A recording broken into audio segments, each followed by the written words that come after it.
Chapter 1.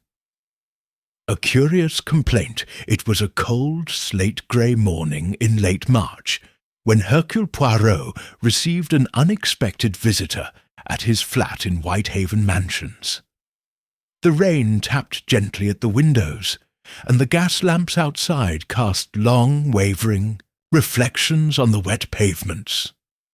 Poirot was seated at his breakfast table, enjoying his second cup of thick, sweet chocolate, and reading the headlines with a slightly disapproving expression. The world, as usual, was in disorder. It was precisely 9 o'clock when Miss Lemon entered, her expression impassive as ever. "A Miss Charlotte Greer to see you, Monsieur Poirot. No appointment." Poirot arched one immaculately groomed eyebrow. "An interruption at breakfast? It must be important." "She insists it is," Miss Lemon replied, rather breathlessly. "Show her in," Poirot said, setting aside his paper with care. "And bring a second cup of chocolate, if you please. I have a feeling Miss Greer may benefit from the restorative powers of cocoa." A moment later, the door opened, and in stepped Miss Charlotte Greer. She was a woman of about 35, plainly dressed, with hair pulled back so tightly it gave her the appearance of permanent vigilance. Her coat was damp at the edges, her gloves worn, and her fingers gripped a handbag as though it were a lifeline. She looked about the room quickly, then fixed her eyes on Poirot. "Thank you for seeing me, Monsieur Poirot," she said, her voice clipped but tinged with urgency. "But of course, mademoiselle," Poirot replied, gesturing for her to take a seat. "Now, tell me what brings you out in such inclement weather. It is not, I presume, merely the desire to discuss metaphysics over breakfast?" She sat stiffly on the edge of the armchair, her posture suggesting both discipline and deep anxiety. "I don't quite know how to explain it without sounding absurd," she began, "but I've come from Dorset, from Greystone Hollow." "Ah," said Poirot, nodding. "That is the private school for children of good families, is it not?" "Yes, I'm the resident governess. I've been there just under 3 years." "And you enjoy the position?" She hesitated. "I did, until recently." Poirot leaned slightly forward.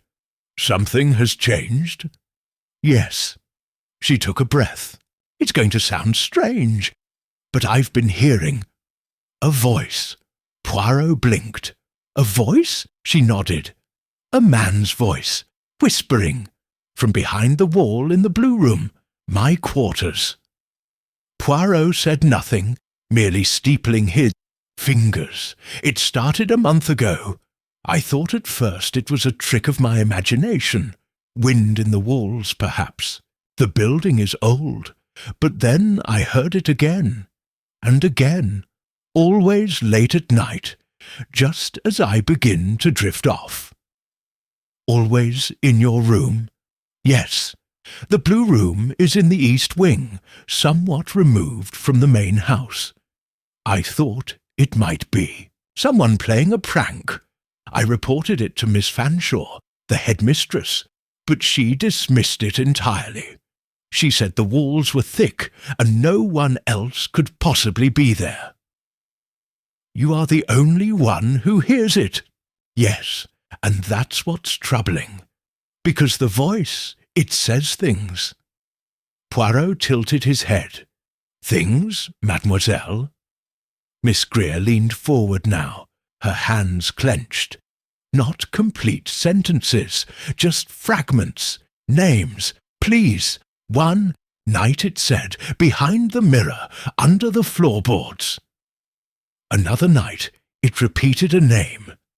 Freddy, Freddy, over and over." Poirot was silent for a moment. "You are certain it is not a dream?" "I haven't been sleeping well, that is true, but I know I'm awake when I hear it." The first time I sat up and lit the lamp, the voice continued for nearly half a minute before it stopped completely. It never lasts longer than that, and it never comes twice in one night. And you are sure it is not being projected from outside? A prank, perhaps? There's no passageway behind the wall, just the old chapel on the other side. It hasn't been used in years." Poirot's eyes narrowed. "Has anyone ever died in the chapel?" Miss Greer looked startled. "I don't know. There are stories, of course. The groundskeeper says it was sealed after a fire years ago. But no one seems to know much. The children are not allowed in there. And what is the general mood at Greystone Hollow?" She hesitated. "It's odd. There's a sense of nervousness among the staff. Whispers. Small things out of place. One of the maids resigned last week, claiming the house was bad, for her nerves. And one of the boys, he's 8, told me he saw a man standing at the end of the hall one night. When I asked what the man looked like, he said he didn't have a face." Poirot's moustaches twitched slightly. "Curious." "Yes," said Miss Greer, her voice firmer now. "And more curious still, no one else seems willing to speak of it. When I raised the subject, I'm met with smiles and vague reassurances, or worse, silence." Poirot rose and began to pace slowly. "This chapel, can it be accessed?" "With effort. The key is in Miss Fanshaw's office. She's very protective of it, says it's unsafe due to the damaged floorboards." "Convenient," murmured Poirot. "And the child, this boy who saw the faceless man. What is his name?" "Frederick Gainsby, but everyone calls him Freddy." Poirot stopped pacing. "Then we must consider, Mademoiselle Greer, that what you heard may not be a figment of your imagination, but a buried truth. You believe me?" "Ma foi, of course I do. You have the look of a woman who is used to order and does not scare easily. The voice unsettles you, not because it frightens you, but because it does not fit with what you know of the world. That's exactly it." Poirot nodded once. "Then you must return to Greystone Hollow. Say nothing more. Go about your work as before, and in 2 days' time I shall arrive as a visiting inspector on behalf of the school board." Miss Greer blinked. "But you're not. But who would check the credentials of Hercule Poirot?" he said with a modest smile. She stood, visibly relieved. "Thank you. I was beginning to wonder if I'd gone mad." "No, mademoiselle," Poirot said gently, "but someone at Greystone Hollow is hoping you will." He bowed as Miss Greer took her leave, her posture already straighter than when she had arrived. When the door closed behind her, Hastings emerged from the study where he had been quietly observing. "Well," he said, "that's a new one. Whispering, walls and headless phantoms." Poirot gave him a sharp look. "There are no phantoms, Hastings. Only those who wish to hide their actions behind superstition. And what better place to bury a secret than in a room no one dares to enter?" "You think it's real, then?" "I think," said Poirot, "that someone is calling for help. And Hercule Poirot does not ignore such voices, real or imagined." Turned to Miss Lemon. "Kindly write to Miss Fanshawe of Greystone Hollow. Inform her that Hercule Poirot will be arriving this Thursday to inspect the estate on behalf of a private benefactor, considering a donation to the school." He paused, tapping a finger to his chin, and Miss Lemon, kindly pack the dusting powder and the magnifying glass. We go to Dorset. Chapter 2. Arrival at Greystone Hollow. 2 days after Miss Charlotte Greer's visit, Hercule Poirot and Captain Hastings boarded the early train from Waterloo, bound for the Dorset countryside. The journey, though draped in a persistent drizzle, passed comfortably, and Poirot, despite the bleak weather, was in fine spirits. Grey skies, a whispering voice, and a neglected chapel, he said with a trace of satisfaction. "It is very promising, Hastings. Very promising indeed." Hastings, seated opposite with a newspaper folded neatly in his lap, grunted. "You speak as though you're heading to the theatre, not a school teetering on madness." "My oui," Poirot said. "And what is the theatre, if not a stage for secrets? Only here the audience pretends not to know it is being fooled." As the countryside blurred past the rain-slick windows, Poirot reviewed Miss Greer's testimony in his mind. Her certainty, her composure, and above all, her precision had impressed him. She was not given to superstition. If she heard a voice, then something or someone was behind it. They arrived shortly after noon. A hired car took them from the gate station into the hills, through narrow lanes framed by hedges and mossy stone walls.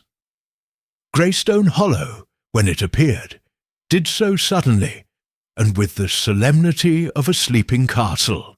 A long iron gate, flanked by weathered brick pillars, marked the entry to the estate. The building itself was vast, old, and faintly severe. Stone-faced, with narrow windows and a grey slate roof that disappeared into low clouds, it stood like a brooding figure in the landscape. At the rear, a bell tower leaned slightly to the east. Somewhere behind it, one could just make out the gabled roof of the abandoned chapel. Miss Greer met them at the main entrance, her expression composed, but unmistakably relieved. "Monsieur Poirot, Captain Hastings, thank you for coming. Miss Fanshawe is expecting you in her office." "Excellent," Poirot said. "And your voice from the wall, has it returned?" She nodded once. "Last night, the clearest yet, it said, 'You buried me in stone, but I remember.'" Hastings paled slightly. "Rather theatrical, isn't it?" Miss Greer didn't smile. "I'm beginning to feel watched, Captain Hastings. Not imagined, truly watched."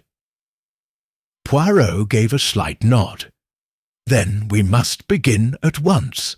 They were shown through dark-panelled corridors, past classrooms and dormitory wings, until they reached a solid oak door bearing a brass plate, "Miss A. Fanshawe, Headmistress." Inside, the headmistress stood as they entered. She was a tall woman, in her 50s, with sharp cheekbones, iron-grey hair pulled into a tight bun, and the bearing of someone accustomed to discipline. "Monsieur Poirot," she said, extending a firm hand, "you are welcome, though I confess I had not expected interest in our little school from one so renowned." Poirot bowed. "Ah, but madame, even small institutions may hold great importance, especially to certain benefactors." She raised an eyebrow. "And are you representing a specific party?" Poirot smiled faintly. "I am here on behalf of a gentleman who prefers anonymity, but who believes strongly in safeguarding educational traditions." Miss Fanshawe gestured to the chairs. "We are a traditional school, Monsieur Poirot. You will find nothing to scandalize." "That, I hope, is true," Poirot said. I should like a tour of the grounds, if I may. The main building, of course, and also the chapel." Miss Fanshawe's face changed slightly. "The chapel is no longer in use." "I understand. But architecture reveals so much about a place's values, does it not? The headmistress seemed about to object, but then relented. "Very well. I will instruct the groundsman to unlock it. Though I warn you, it's in poor repair." After they departed her office, Miss Greer led them to the east wing where her quarters were located.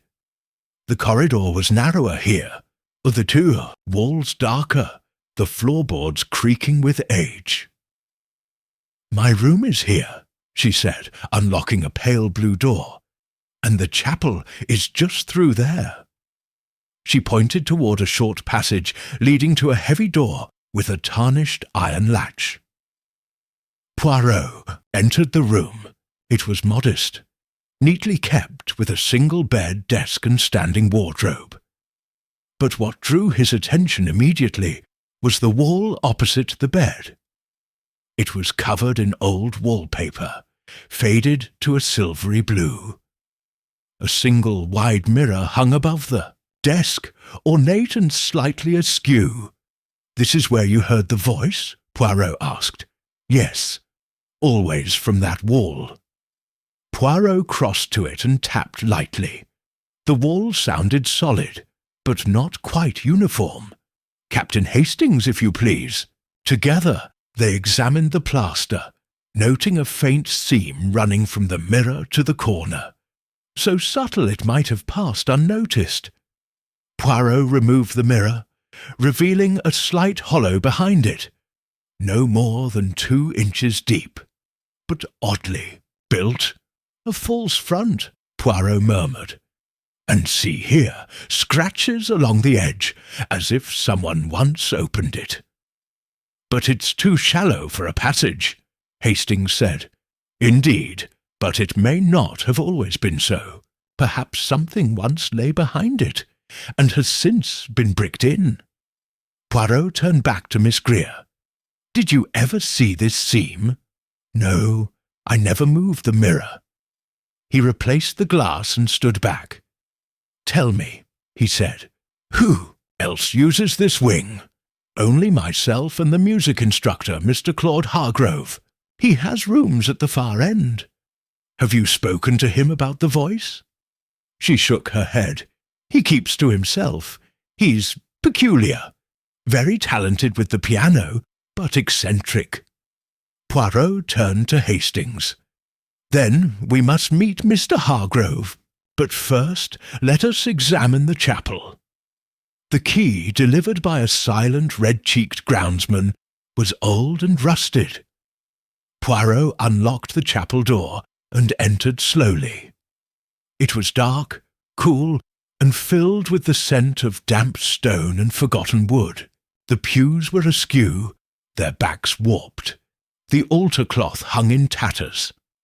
At the rear, a staircase led to a collapsed gallery, and along one wall stood a set of narrow, pointed windows, their stained glass covered in years of grime.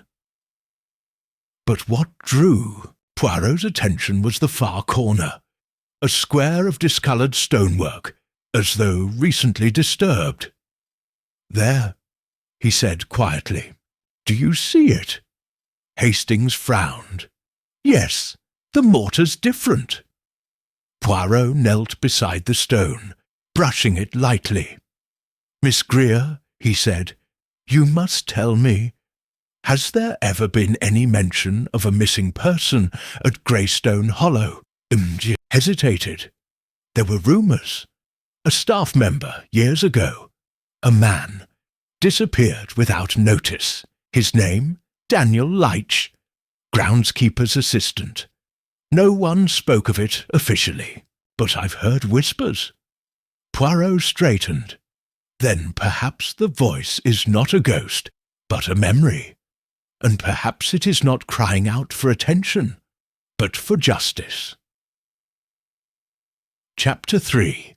The Man Who Played Alone. The next morning broke over Greystone, hollow with a heavy mist that clung to the hedgerows and blurred the edges of the building's tall windows.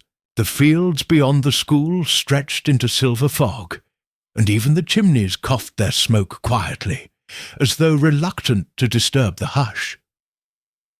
Poirot rose early and dressed with the same precision he afforded every case, no matter the surroundings. His moustaches were immaculate, his gloves buttoned, his walking cane polished.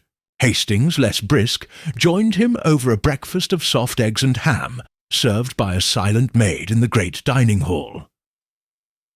"What do you think so far?" Hastings asked, lowering his voice. "I think," said Poirot, stirring his tea slowly, "that the silence in this place is more revealing than the noise. You don't believe Miss Greer imagined the voice? Non. She is practical, educated, and deeply rational. It is not in her nature to conjure shadows from imagination." After breakfast, they made their way through the east corridor, where Charlotte Greer awaited them outside her room. "Mr. Hargrove's quarters are just beyond the stairwell," she said, "though I should warn you, he's not fond of unannounced visitors." "Then let us announce ourselves with charm, not intrusion," Poirot replied, and stepped forward.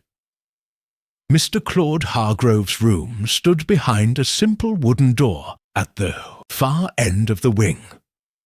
A plaque, brass but tarnished, bore his name. Poirot knocked gently. A pause. Then the door opened a mere crack. Mr. Hargrove was a man of perhaps 40, with thinning blonde hair, spectacles that magnified his pale blue eyes, and a mouth that seemed perpetually prepared to frown. He wore a tweed waistcoat and a loosely knotted scarf, and the fingers of his left hand were stained faintly with ink. "Yes," he said cautiously. "Mr. Hargrove, I am Hercule Poirot. I've been invited to inspect the school on behalf of a potential benefactor." "An inspector? Of sorts," Poirot replied pleasantly. "Might we speak with you for a few minutes?" Hargrove hesitated, then opened the door wider. I suppose. His room was sparse but tidy. A single bed, 2 chairs, and a piano against the far wall. The air smelled faintly of varnish and old paper. A large manuscript sat open on the writing desk, its pages covered in musical notation. "I'm working," Hargrove said, motioning toward the piano, "but I can spare a few minutes." "You live rather isolated from the rest of the staff," Hastings observed. "I prefer solitude." "Indeed," Poirot said.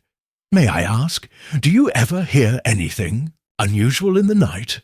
Strange noises? Voices?" Hargrove's eyes flickered. "Voices! From behind walls, whispering." The piano teacher frowned. "What are you implying?" "Nothing, monsieur. Only that Miss Greer has reported such a thing." Hargrove gave a short laugh. "Miss Greer is highly imaginative. She reads Gothic novels." Poirot smiled. "Do you believe her unwell?" "I believe she's impressionable." "Yet it is you who choose to sleep in the oldest part of the house," Poirot said quietly. "Beside the bricked-up chapel, yes?" Hargrove's fingers twitched. "I like quiet," he repeated. "The rest of the house is full of noise, boys shouting, bells ringing.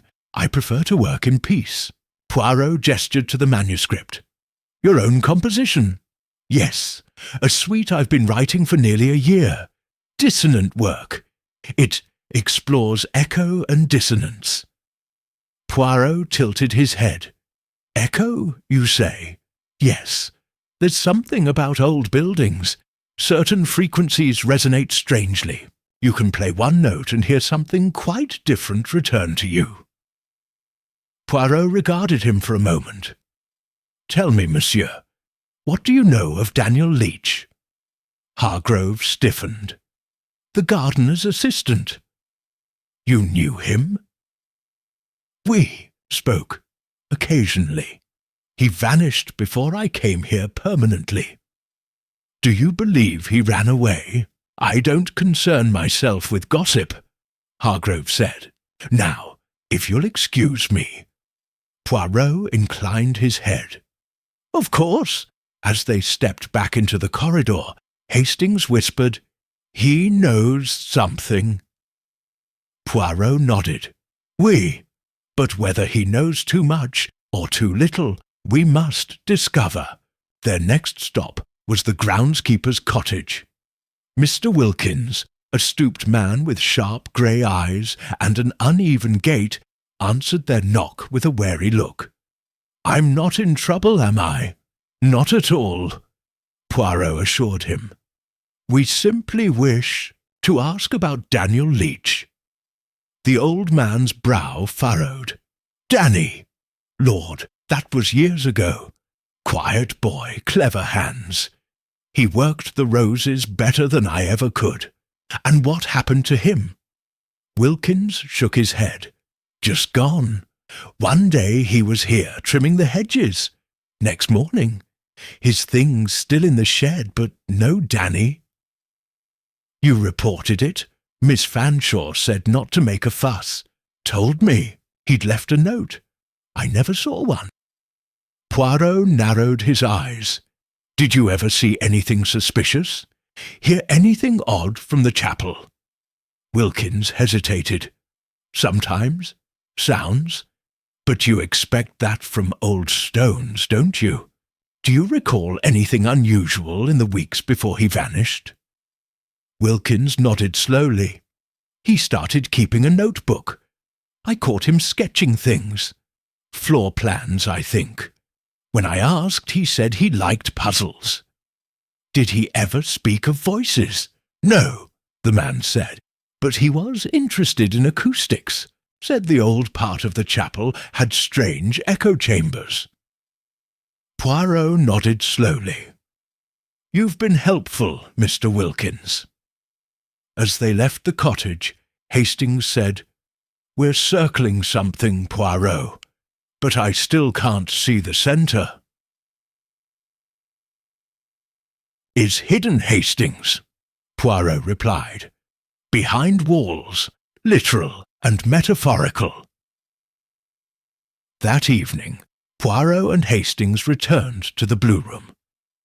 Miss Greer joined them shortly after dinner, and together they examined the wall behind the mirror once more. Poirot tapped again at the seam.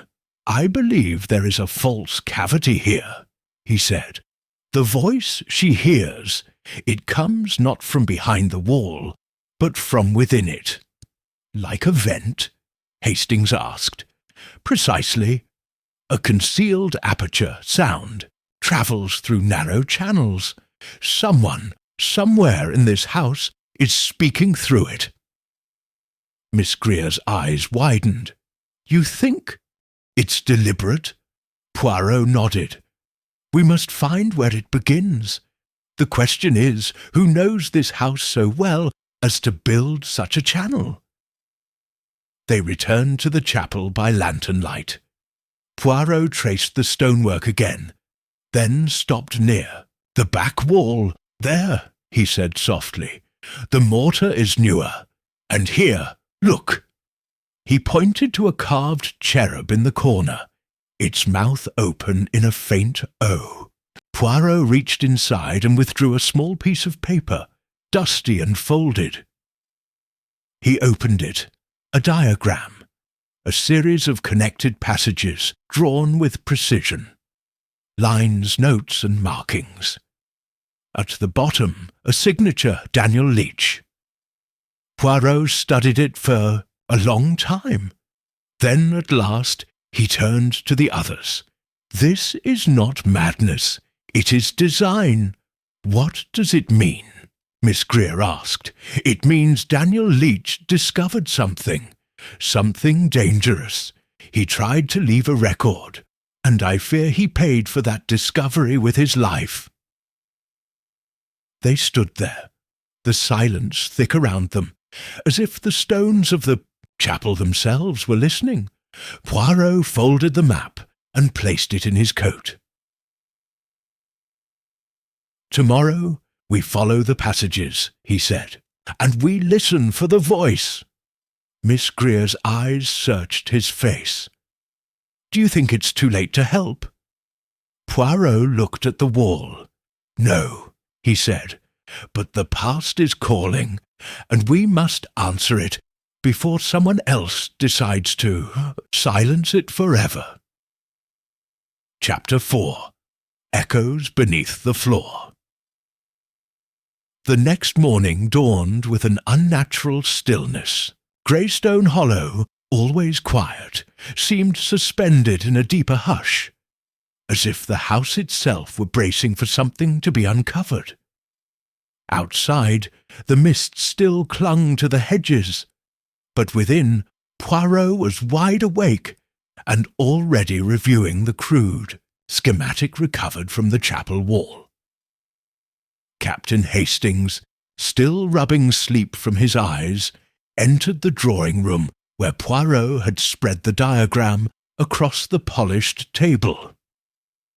"I say, Poirot," he muttered, glancing at the paper, "you were serious about this secret passage business, weren't you?" "But of course, mon ami," Poirot replied. "Daniel Leitch left us a trail, not in words, but in structure." The drawing showed narrow lines, angles and shaded spaces beneath the eastern wing and the chapel. Some were labelled with initials, C1, R2, S, and a small mark resembling an ear near a symbol for the blue room. "A system of sound," Poirot murmured. "Not merely architecture, but acoustics. You think the chapel and the blue room are connected by some kind of tunnel?" "Not exactly," Poirot said, "but a concealed chamber, a void, a place where voices could travel through thin plaster, brick, or even grills." At 9 o'clock, Poirot and Hastings joined Charlotte, Greer at the chapel entrance. She had come prepared, bringing a lantern and a small crowbar from the maintenance shed. "I thought we might need to pry a few things," she said. Poirot raised an impressed brow. "Mademoiselle, you grow ever more admirable." They stepped into the chapel. Dust hung thick in the air, disturbed only by their slow, careful movements. Poirot led them to the far wall where he had found the hidden map, and they began methodically tapping along the lower stone panels. It was Hastings who heard it first, a hollow thud behind a warped floorboard near the old pulpit. He knelt and pressed his palm to the wood. "There's something under here." Working with care, they pried up the board. Beneath was a thin layer of stone tiles, irregular and slightly loose. Under that, a square iron handle embedded in the floor. "Say, boom, trapdoor," Poirot said softly. Miss Greer inhaled sharply. I never knew this existed." "No one was meant to know," Poirot said, "but Mr. Leitch discovered it." With effort, they lifted the handle. Beneath lay a narrow wooden stair descending into darkness. They hesitated. Poirot gestured forward with his cane. "Let us descend." The air below was damp, heavy with mould and dust. The stairs creaked but held. At the bottom was a stone passage just wide enough for one person at a time. It twisted sharply and descended again before branching into two corridors, one ending in a bricked wall, the other in a small rounded chamber. They entered the chamber. It was perfectly circular and lined with old stone. The ceiling arched high, enough to stand, and a single wooden bench sat against one wall. But what drew their attention was the grate.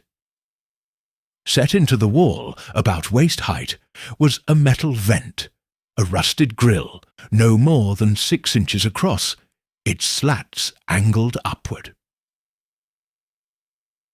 Poirot crouched before it. "This is it," he said, "the voice." He removed his glove and placed a hand near the grille. Even now, a whisper of air passed through it.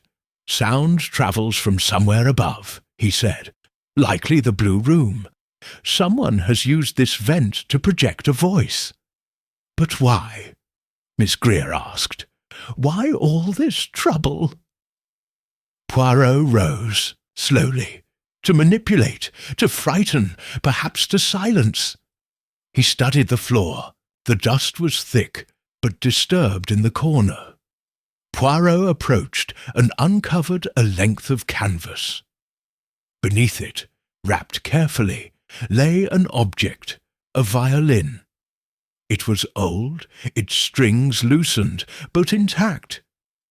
Inside the case, nestled against the velvet lining, was a letter. Poirot removed it with gloved fingers and opened it. "To whomever finds this, I cannot leave, and I do not believe I will be allowed to speak freely again. I have found a passage, something no one else should know. There is a system here, of walls that hear, of floors that speak. I believe someone was buried beneath the chapel. I heard his cries. I am not mad. Claude knows. Daniel Leitch." "Claude?" Hastings said quietly. "The music instructor." Poirot nodded. "The man who builds echoes. The man who fears company." Miss Greer's face was pale. "You think Claude Hargrove killed Daniel?" "I think," Poirot said, "that Claude Hargrove knew the system better than anyone, that he used it, that he is still using it." "But to what end?" Poirot folded the letter. "That, mademoiselle, we must learn, before another voice is silenced." They returned to the upper house by noon, careful to reseal the floorboards. Miss Greer returned to her duties. Poirot and Hastings met privately in their guest quarters. "He must know we're close," Hastings said. "If Hargrove has any idea we found the chamber, he will act," Poirot said.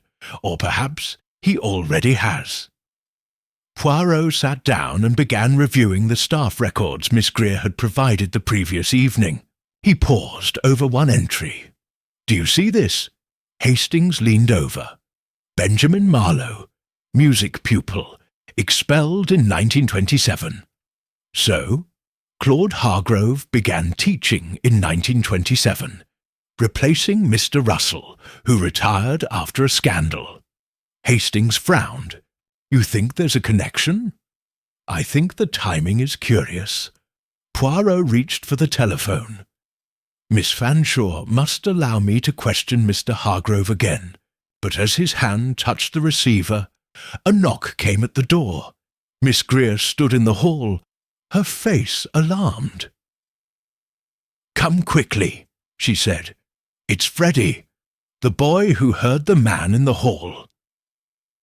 They found Freddie Gainsby sitting in the infirmary, pale and trembling, his eyes wide with fear. A nurse stood nearby, looking uncertain. "He collapsed in the hallway near the music room," she said. "He's not injured, but he won't speak." Poirot crouched beside the boy. "Freddie," he said softly, "I am Hercule Poirot. You told Miss Greer once that you saw a man with no face. Do you remember?" The boy nodded faintly. "Did you see him again?" A whisper. "Yes." "Where?" A pause. "In the mirror, in the hallway near the old piano." Poirot's eyes narrowed. "You saw him in the mirror?" "Yes, he was behind me. But when I turned, he was gone." Poirot stood. "To the music room, Hastings, now." The room was dark when they entered. Curtains drawn. A piano sat near the far wall. A long, narrow mirror hung beside it. Poirot went directly to it. He examined the frame, ran a gloved finger along the edge, and stopped. He pressed lightly. The mirror swung forward with a faint creak. Behind it, an opening, narrow, dark, a passage. Poirot turned. You see now? The house has mouths, and someone has been speaking through them for far too long. He looked at the piano, and perhaps it is time the man behind the music played his final note. Chapter 5. The Man in the Mirror, the Secret. Passage behind the music-room mirror was narrow and black as pitch. Poirot held his cane ahead like a probe as he and Hastings stepped inside, the beam from Miss Greer's borrowed lantern casting fractured shadows on the stone walls. The air smelled of old plaster, mould, and something older, something sadder. It's part of the same network, Poirot said softly. The passage behind the chapel leads beneath the blue room, and this one connects the music room to the east wing. Someone designed this space, not as a whim, but as an instrument. An instrument? Hastings asked. Yes, with precise acoustics, just as Claude Hargrove said. Certain frequencies resonate through these walls. He was not merely speaking of music. He was describing the system he has exploited. They reached a point where the passage split. One tunnel curved slightly downward, the other upward toward what Poirot believed was the loft behind the chapel's collapsed gallery. Poirot stopped. I think we understand now how the voice moved through the house. The greater question, mon ami, is why. Returning to the music room, Poirot closed the mirror gently and turned to Hastings. Fetch Miss Fanshawe. And Mr. Hargrove. Both? Yes. It is time for them to hear each other speak, and perhaps say what they have long avoided. Miss Fanshawe arrived precisely 10 minutes later, composed and suspicious. Claude Hargrove followed a minute after, looking pale and unwell. His spectacles were smudged, and his scarf was missing. He took the chair furthest from Poirot. This had better be important, the headmistress said. Oh, it is, Poirot replied smoothly. Please be seated. What I have to say involves you both, and a boy who vanished in 1927. Claude Hargrove stiffened visibly. Miss Fanshawe frowned.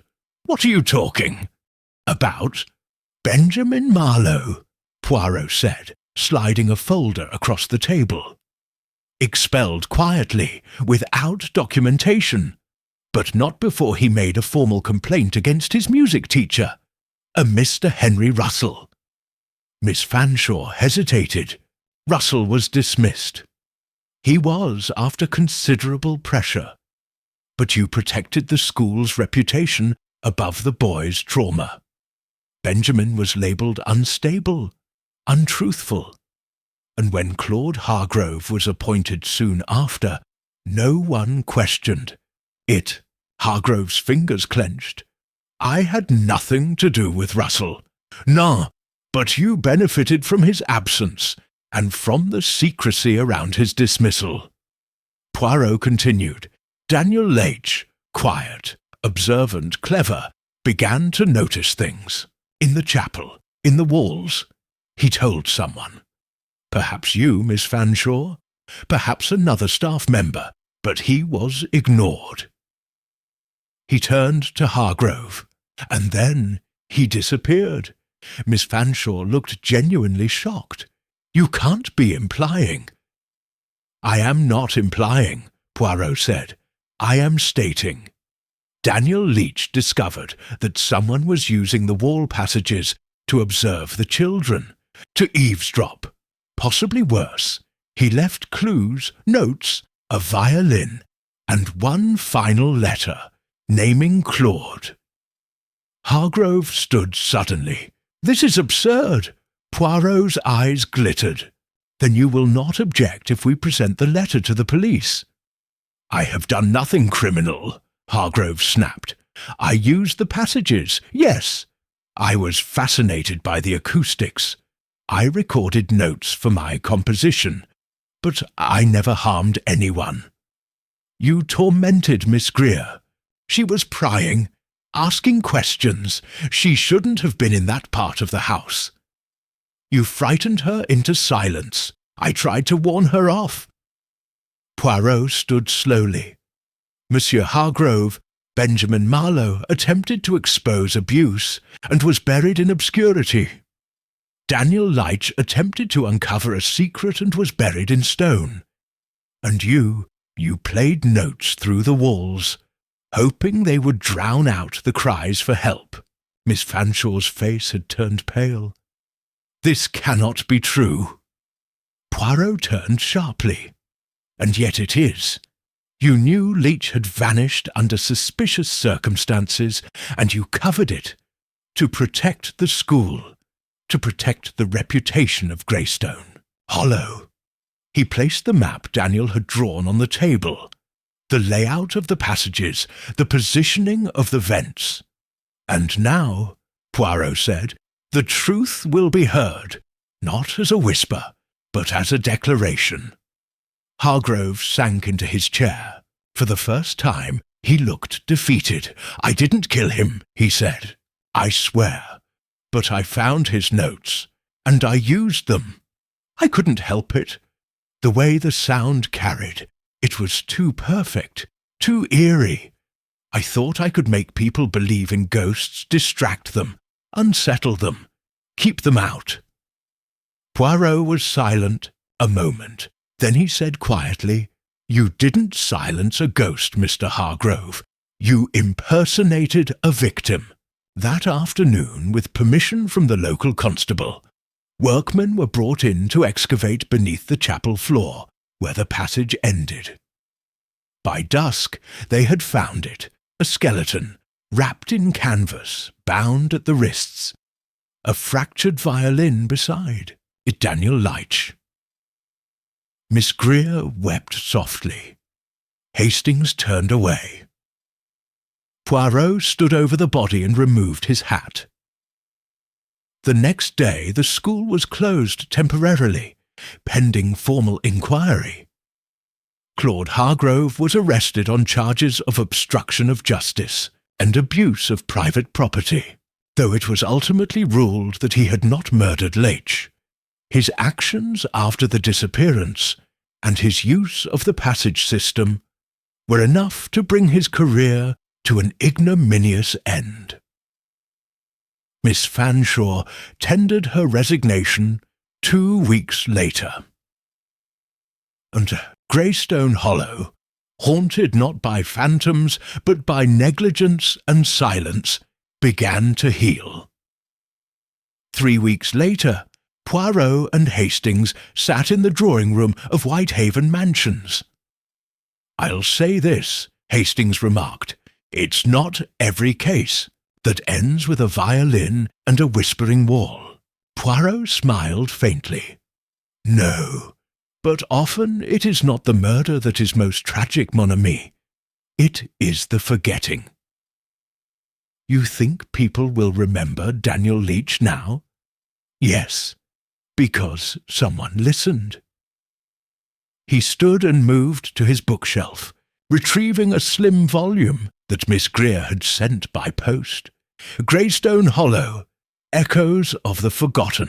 A small dedication on the inside read, "To the man who heard what no one else would. Merci." Charlotte G. Poirot closed the book gently and said, "You see, Hastings, ghosts are not the spirits of the dead, but the truths we bury alive." And as he poured a final cup of chocolate, he added, "In this case, the voice behind the wall did not accuse. It remembered." Chapter 6. The Name That Shouldn't Be Known. It was nearly midnight when the telephone rang at Whitehaven Mansions. Poirot, who had just finished aligning a new set of orchids in a tall porcelain vase, glanced toward the hallway with irritation. He disliked interruptions at that hour, especially after a case had seemingly resolved. But the tone in Miss Lemon's voice, who answered first, banished all thoughts of rest. "It's Miss Greer, Monsieur Poirot," she said through the door. "She says it's urgent." Poirot took the receiver. "Mademoiselle." Her voice on the other end was strained, taut with something too sharp to be mere fear. "Monsieur Poirot, something is wrong. Calm yourself. What has happened? It's not over. I know you think it is, but something else is happening. Something worse." Poirot's eyes narrowed. "Go on." "They've reopened part of the chapel to install new flooring.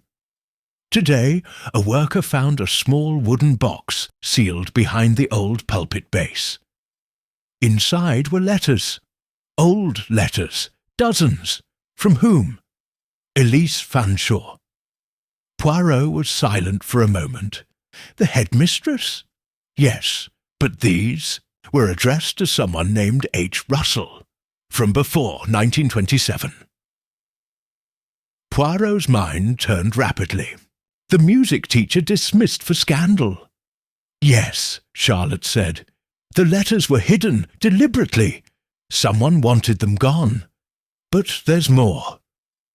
He waited. "I skimmed one.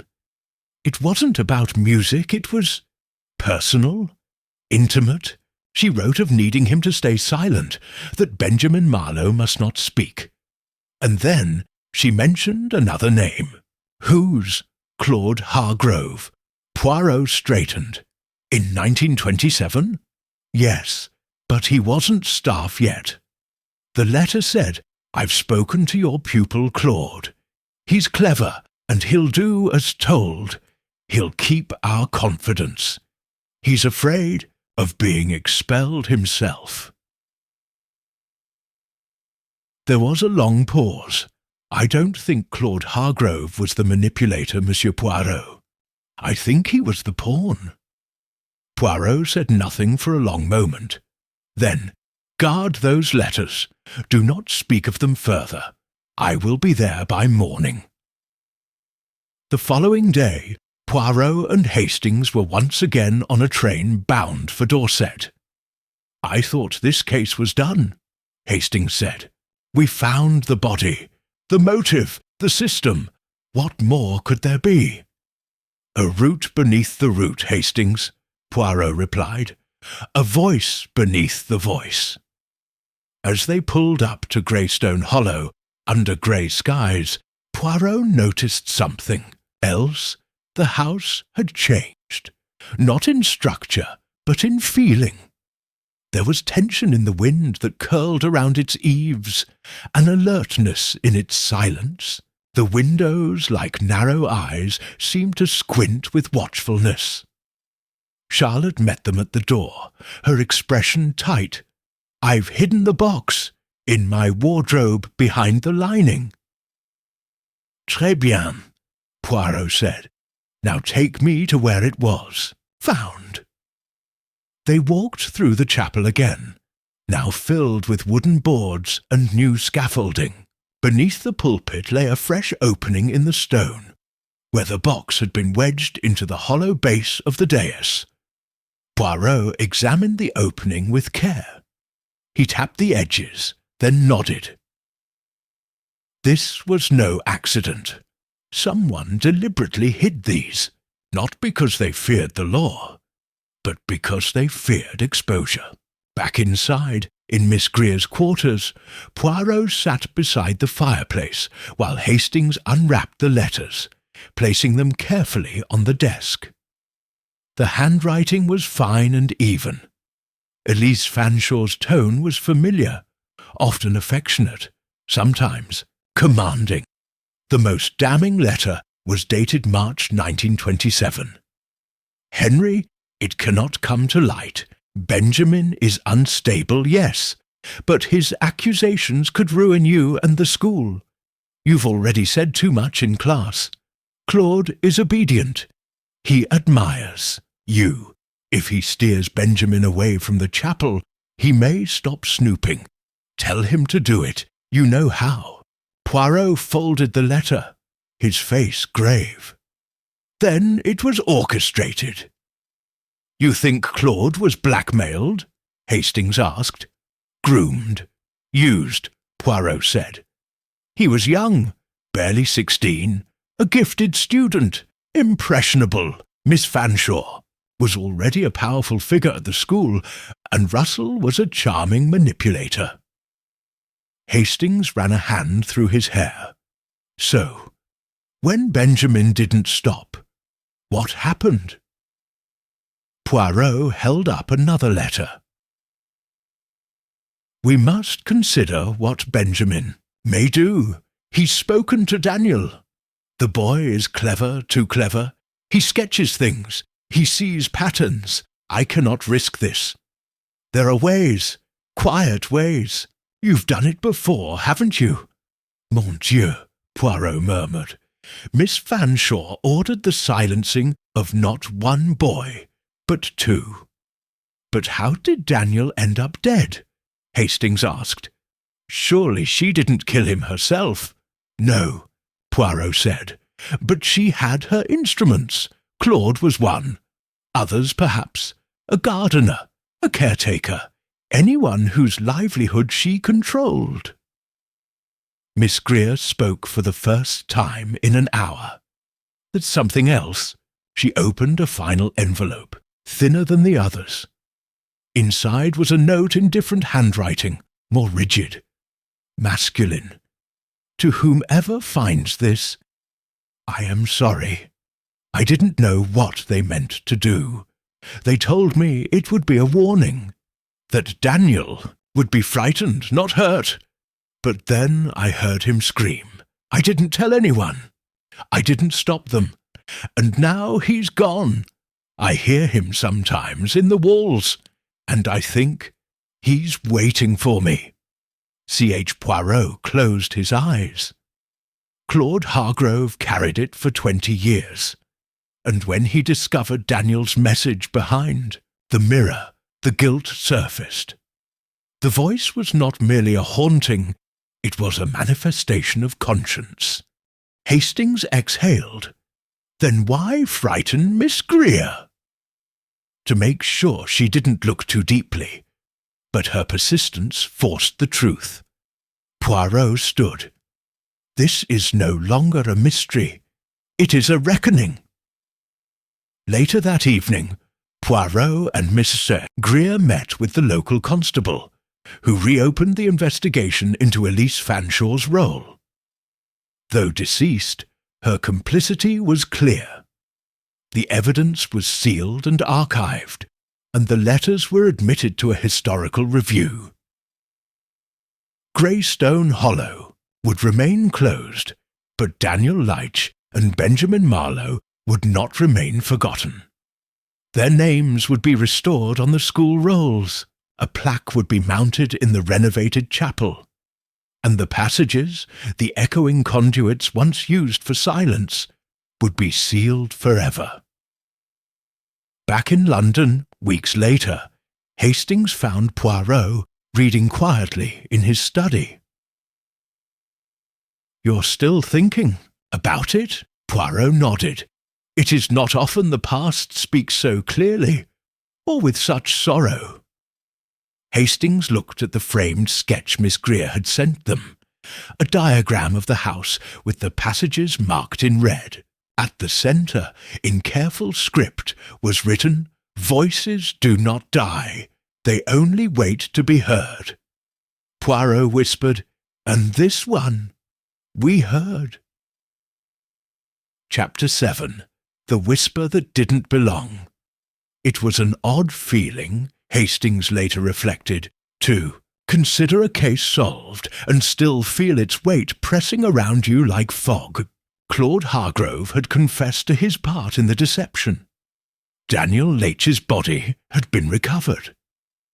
The letters of Elise Fanshawe revealed a damning manipulation stretching decades into the past. And yet, Poirot did not rest. Not entirely. There was still something unfinished, something that tugged at him like an itch beneath a bandage.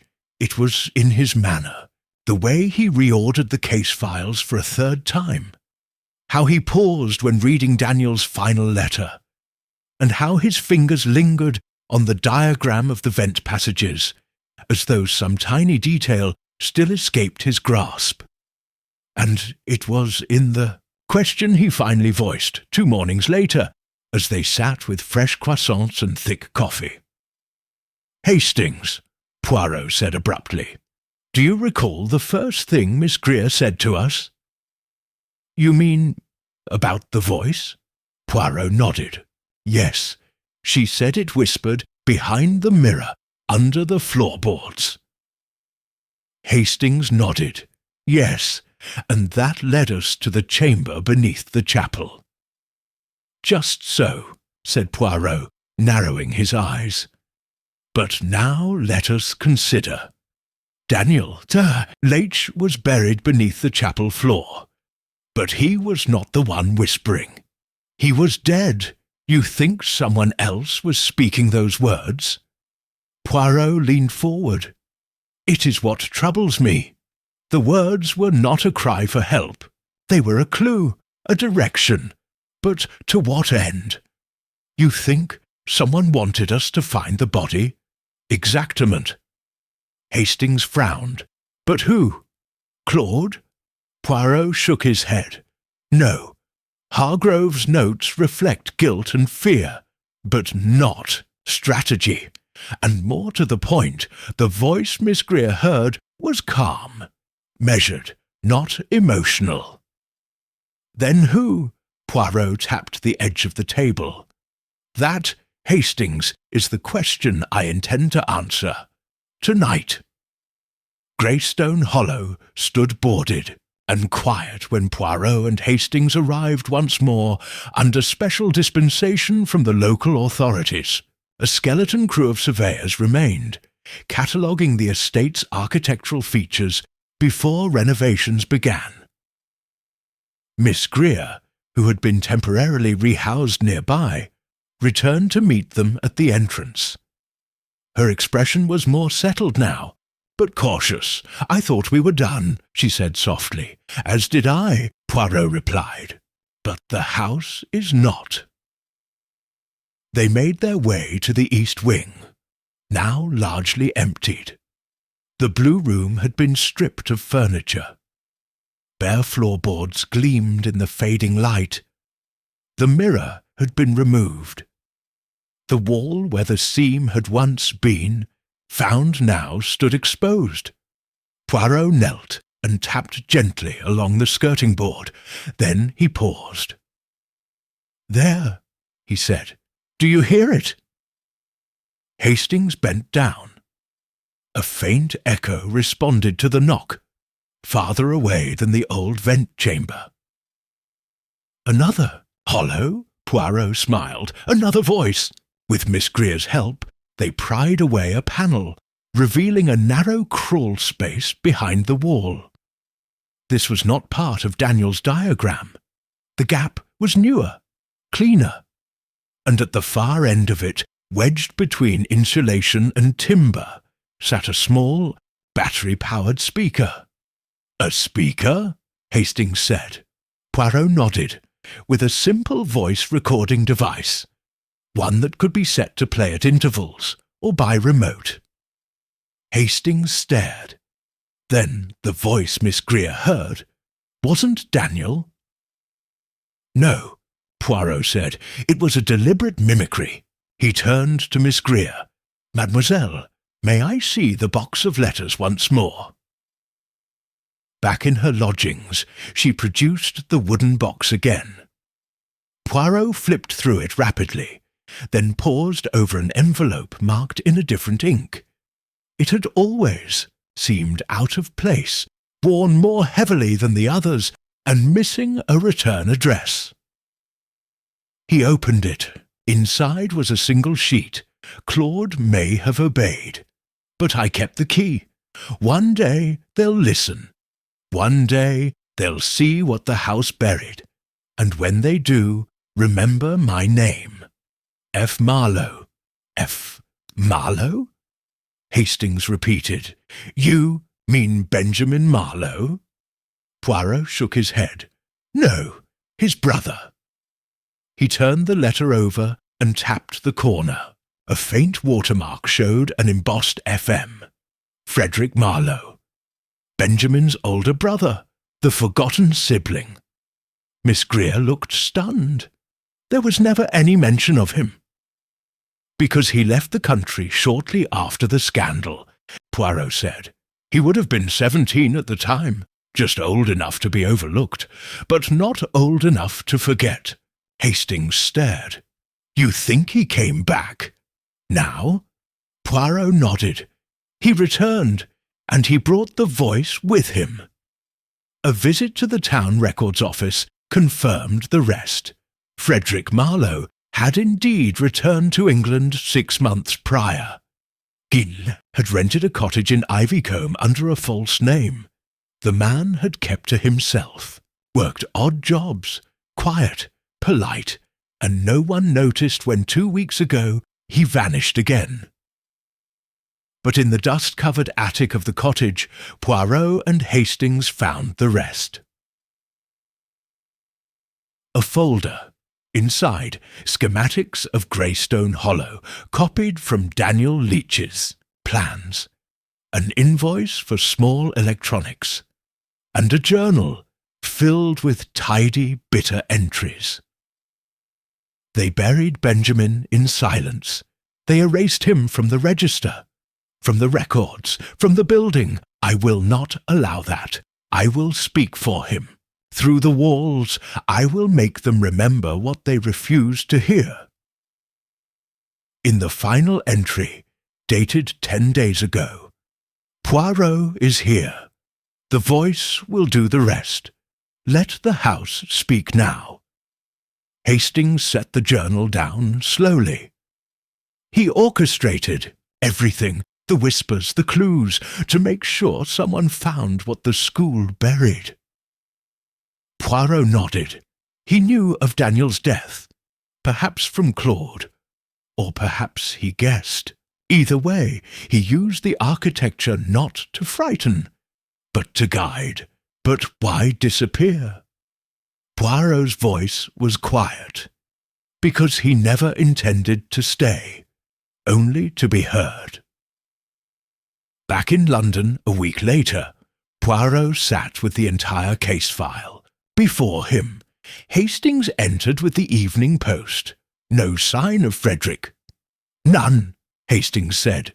His bank account is empty. No forwarding address. It's as though he vanished. Poirot nodded. He may have gone abroad again, or perhaps into the hills, to be alone. Do you think he'll ever come back? Poirot glanced toward the window, where the last light of the day pooled in the sky. No, I think he said what he came to say. He opened the file one last time and placed the final letter from Frederick Marlowe on top. Then he wrote in bold, clear script, case closed, not by justice, but by voice. And below that, one line, some truths require no trial. Only witnesses willing to listen. Chapter 8. The listener in the dust summer had settled over the English countryside, but Greystone Hollow remained shuttered. Ivy crept over the outer walls, as if eager to reclaim the stone. Inside, dust layered, the floors like parchment left unread too long. And yet, the echoes that once whispered through the walls had finally gone silent. But for Hercule Poirot, silence was never the end. It was only the space between what had been spoken and what still remained unsaid. "I have been thinking, Hastings," he said one warm morning at Whitehaven Mansions, standing before the framed diagram of the vent system sent by Miss Greer. "We know how the story ended, but we still do not fully understand how it began." Hastings looked up from the newspaper. "You mean with the boy? Benjamin Marlowe?" Poirot shook his head. "No, with the girl." Hastings frowned. "Miss Greer?" "No, mon ami, Elise Fanshawe." Poirot moved to the cabinet and withdrew the box of correspondence. They had requested it from local authorities once the case was formally closed, for Poirot had petitioned to study the psychological profile of the school and its culture of silence. He laid the letters across the desk again. Elise Fanshawe orchestrated more than a cover-up. She built an institution around her silence, around power. And when that structure began to crumble, she chose to conceal her choices rather than repent. "But she's gone now," Hastings said. "The school will never be the same." "Exactly," said Poirot, "which is why I suspect something else. A final truth, buried deeper still." He picked up a letter addressed not to Russell, but to a woman. "To Miss Abigail Ingham, Ministry of Education, 1926. The contents were dull at first. Reports on academic scores, staff conduct, funding requests." But in the margin of the third page, Poirot noted something curious. A scrawl in pencil, nearly faded. "Daniel knows. Keep the chapel sealed. Never let them find the violin." Poirot's eyes narrowed. "The violin," he whispered. "Of course. What about it?" asked Hastings. "We found it beside Daniel's body, but we never tested it." "Tested it?" Poirot rose. "You see, Hastings, the violin was not simply left. It was placed, reverently, as a symbol, but perhaps also as a key."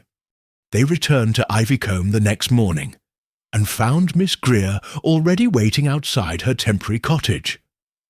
Her eyes were brighter now, her voice steadier.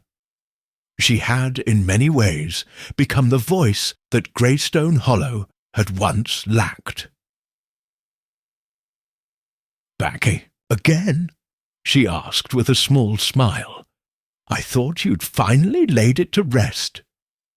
"I have laid a truth to rest," said Poirot, "but not the truth." She led them to the village museum, where the violin had been temporarily housed under request. Poirot inspected it under natural light, noting the delicacy of the neck, the faint scratches on the base. Then he opened the panel at the rear of the instrument, a tiny compartment behind the bridge, barely large enough for a scrap of paper. There, folded like a whisper, was a note, written in rushed, uneven script. "If anything happens to me, know that Benjamin never lied. He loved music. He saw through Russell. He tried to warn the others. He told me to hide this in the one thing they'd never burn. He said music cannot be silenced." D.L. Poirot's eyes closed for a moment. So, at last, we hear his voice. Not through vents, not through walls, but through choice. He handed the note to Miss Greer. "Daniel Leach wasn't just uncovering secrets," she said quietly. "He was protecting Benjamin's legacy." Poirot nodded, and for that he was silenced. They returned to Greystone Hollow for one final time. A conservator had agreed to allow a ceremony in the renovated chapel before the property was turned over to the county for possible sale. At dusk, under soft golden light, Charlotte Greer and a handful of former staff gathered in the chapel. A single wooden plaque had been mounted on the back wall, carved simply. In memory of Benjamin Marlowe and Daniel Leach May, silence never fall where truth should speak. Miss Greer played Daniel's violin once, just once, before handing it, and to the museum representative. The note inside it was copied and preserved, and the chapel doors were finally closed. On the train ride home, Poirot sat in uncharacteristic quiet. Hastings, never one to indulge in sentiment, found himself uncharacteristically moved. "You know," he said at last, "for a case with no murder to solve, it may be the most haunting we've ever encountered." Poirot gave a small smile, because it was not a murder of the body, Hastings. It was a murder of memory, of legacy, the most dangerous kind. He folded his hands. Voices trapped behind walls, yes, but also children trapped behind silence, teachers buried in guilt, and a house built not to educate but to control. Hastings nodded slowly. "You were right from the start. It wasn't about ghosts." "No," Poirot said, "but ghosts, they have their purpose. They do not seek vengeance, only remembrance." He looked out the window as the green hills swept past in golden light. And now they have it. Chapter 9. A Message That Waited Too Long. 3 weeks had passed since the chapel at Greyston Hollow was sealed for good. Summer had ripened across the countryside, but for Hercule Poirot, something continued to gnaw quietly in the corners of his thoughts. Most cases faded after their resolution, placed neatly in his archives, closed in every sense. But this one refused. It lingered not in the crime, but in the consequence. He stood one morning before the framed copy of Daniel Leach's final note, now hanging in his study. "Music cannot be silenced." That phrase, though poignant, felt incomplete. Is it if it were the middle of a melody left unresolved? He touched the glass lightly. "There is more," he murmured. Hastings entered then, holding a letter in his hand. "Post from Ivycombe," he said. "It's from Miss Greer." Poirot opened it carefully. "Dear Monsieur Poirot, I hesitated before writing this. I wasn't sure it mattered. But something happened yesterday that I cannot ignore. A boy, new to the village, brought me something he found in the undercroft behind the chapel, near the rear garden wall. Builders missed it. A rusted tin box buried beneath the ivy. Inside were pages, damp, but mostly legible. Drawings, journal entries. A broken clasp from what must have been a locket, but most striking of all, a final letter from Benjamin Marlowe. Please come. I think you'll want to see it with your own eyes. Yours, Charlotte. Poirot folded the letter slowly. "Hastings," he said, "prepare our things. We return to Greystone Hollow." They arrived the next morning to soft rain and a quiet road. The building was nearly empty now, its future uncertain. The county had not yet decided whether to convert it into a care home, tear it down, or let it decay into history. Charlotte Greer met them at the front entrance. She looked different now, less rigid but more centred. The weight that had once tightened her speech had become clarity instead. "I've locked it in the old vestry," she said. "No one else has read the full contents." They followed her through the now familiar halls, stripped bare of furniture, echoing with every step, into the chapel, around the altar, and to the vestry, a small square room with a dusty leaded window and a faint scent of wax and moss. The tin box lay on the desk. Poirot opened it. Inside were 10 pages bound by string. Most were rough sketches of the building, the passageways, the faces of children. But the final 3 were in a deliberate, careful script. March 10th, 1927. If they find this, let it be known I was not afraid, only tired. I tried to speak, to warn them. I told Daniel, I told Frederick, but Miss Fanshawe said I was dangerous, said I wanted to ruin the school, that I was too clever for my own good. I am clever. I hear things no one else hears, not just music. I hear lies, the tones they use, the tremble beneath the voice, and I heard what Russell said in the corridor. About me, about the chapel. I don't think I'll be allowed to stay. They watch me now. I've given Daniel the drawings, told him where to hide them. He said he'd use the violin if I disappear. Tell Frederick I never blamed him. I know he stayed quiet to protect me. But silence is not safety. It's just loneliness. I forgive him. Benjamin Poirot read it aloud, slowly, his voice soft in the silence. Charlotte turned to the window, her face hidden. Hastings stared down at the pages. It's almost like a will. No, Poirot said, it is a memorial, written by someone still living but already erased. He placed the letter beside Daniel's note. 2 boys, he said. One silenced, the other vanishing in plain sight. And now, at last, they speak. Charlotte turned. I'd like to have it engraved, not the whole letter, just a line. Which one? Poirot asked. She touched the paper gently. Silence is not safety, it's just loneliness. Poirot nodded. Perfect.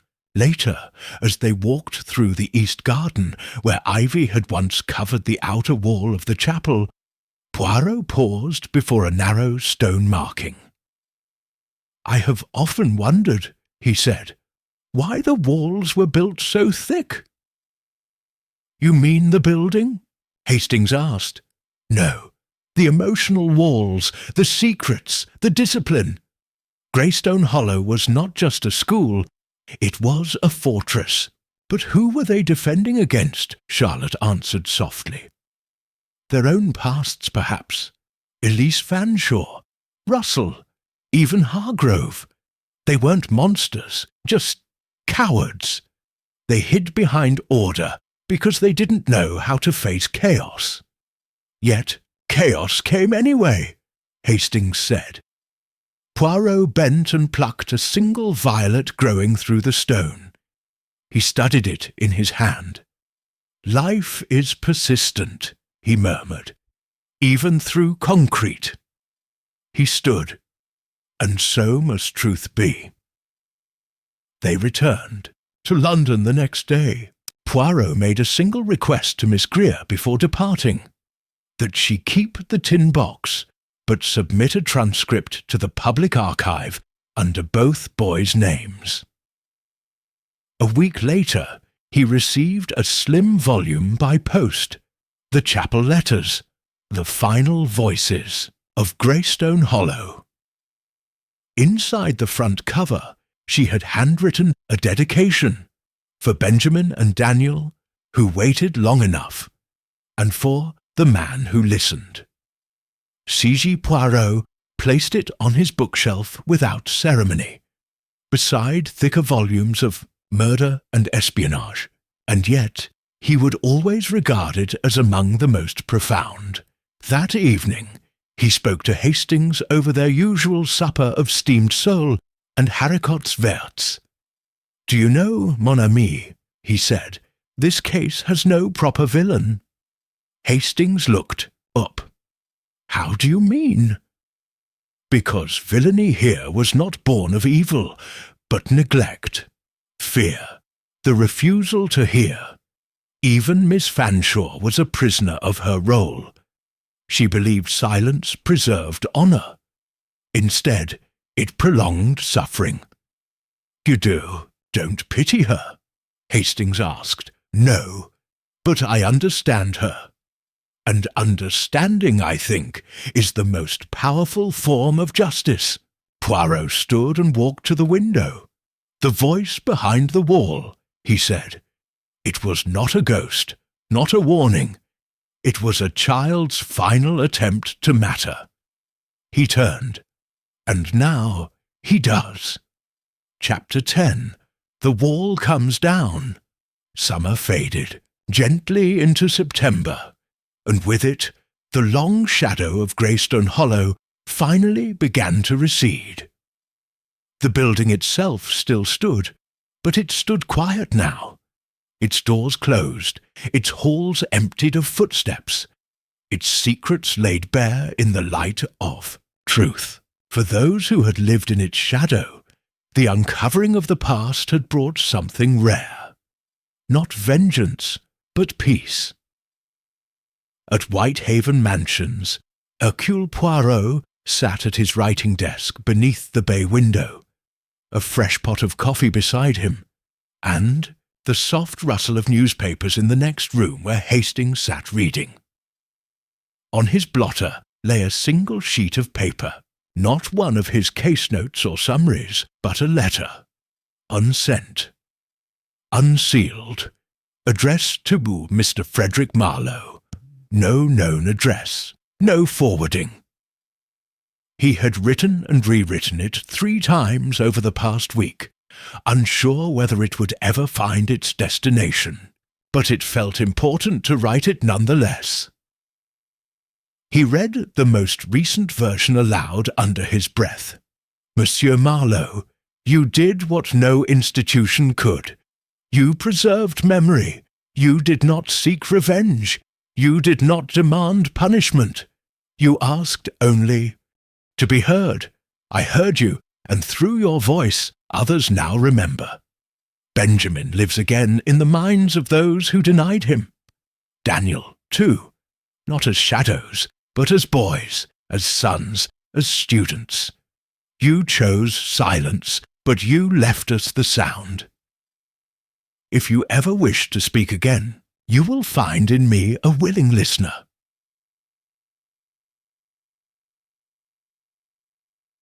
Hercule Poirot. He folded the page and slid it into an envelope, even knowing it would likely remain undelivered. Some truths, he thought, did not need to reach their addressee to matter.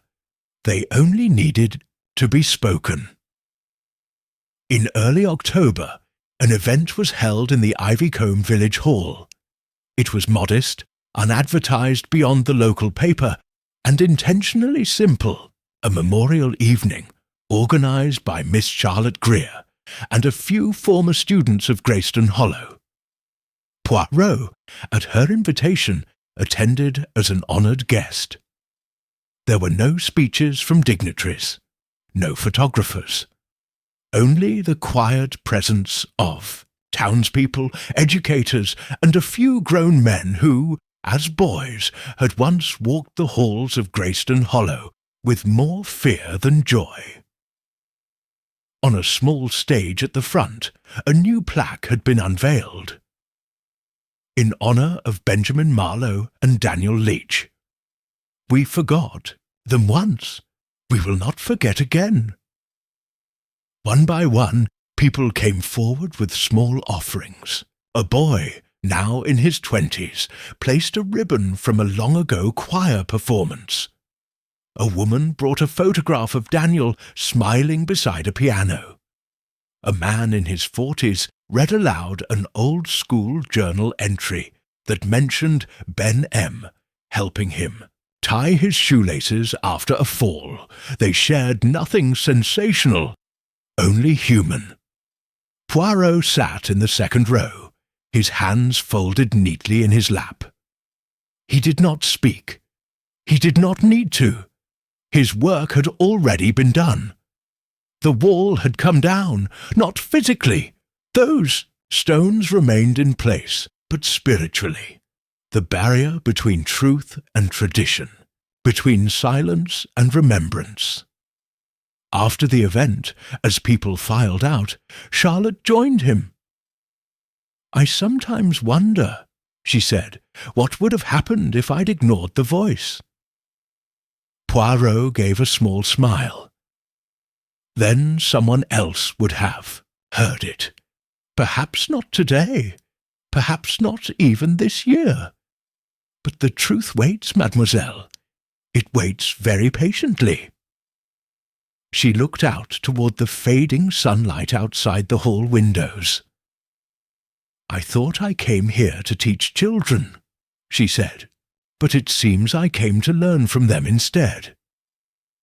Poirot touched her arm gently. "You gave them a witness, and that, mademoiselle, is the first step to justice." 2 weeks later, a small envelope arrived at Whitehaven Mansions. No return address. The paper inside bore no name. Just a few simple lines, written in a hand Poirot had never seen, but instantly understood. "Thank you. I left the voice, but you gave it ears. That is enough." Poirot folded the paper slowly, held it in his hands for a long moment.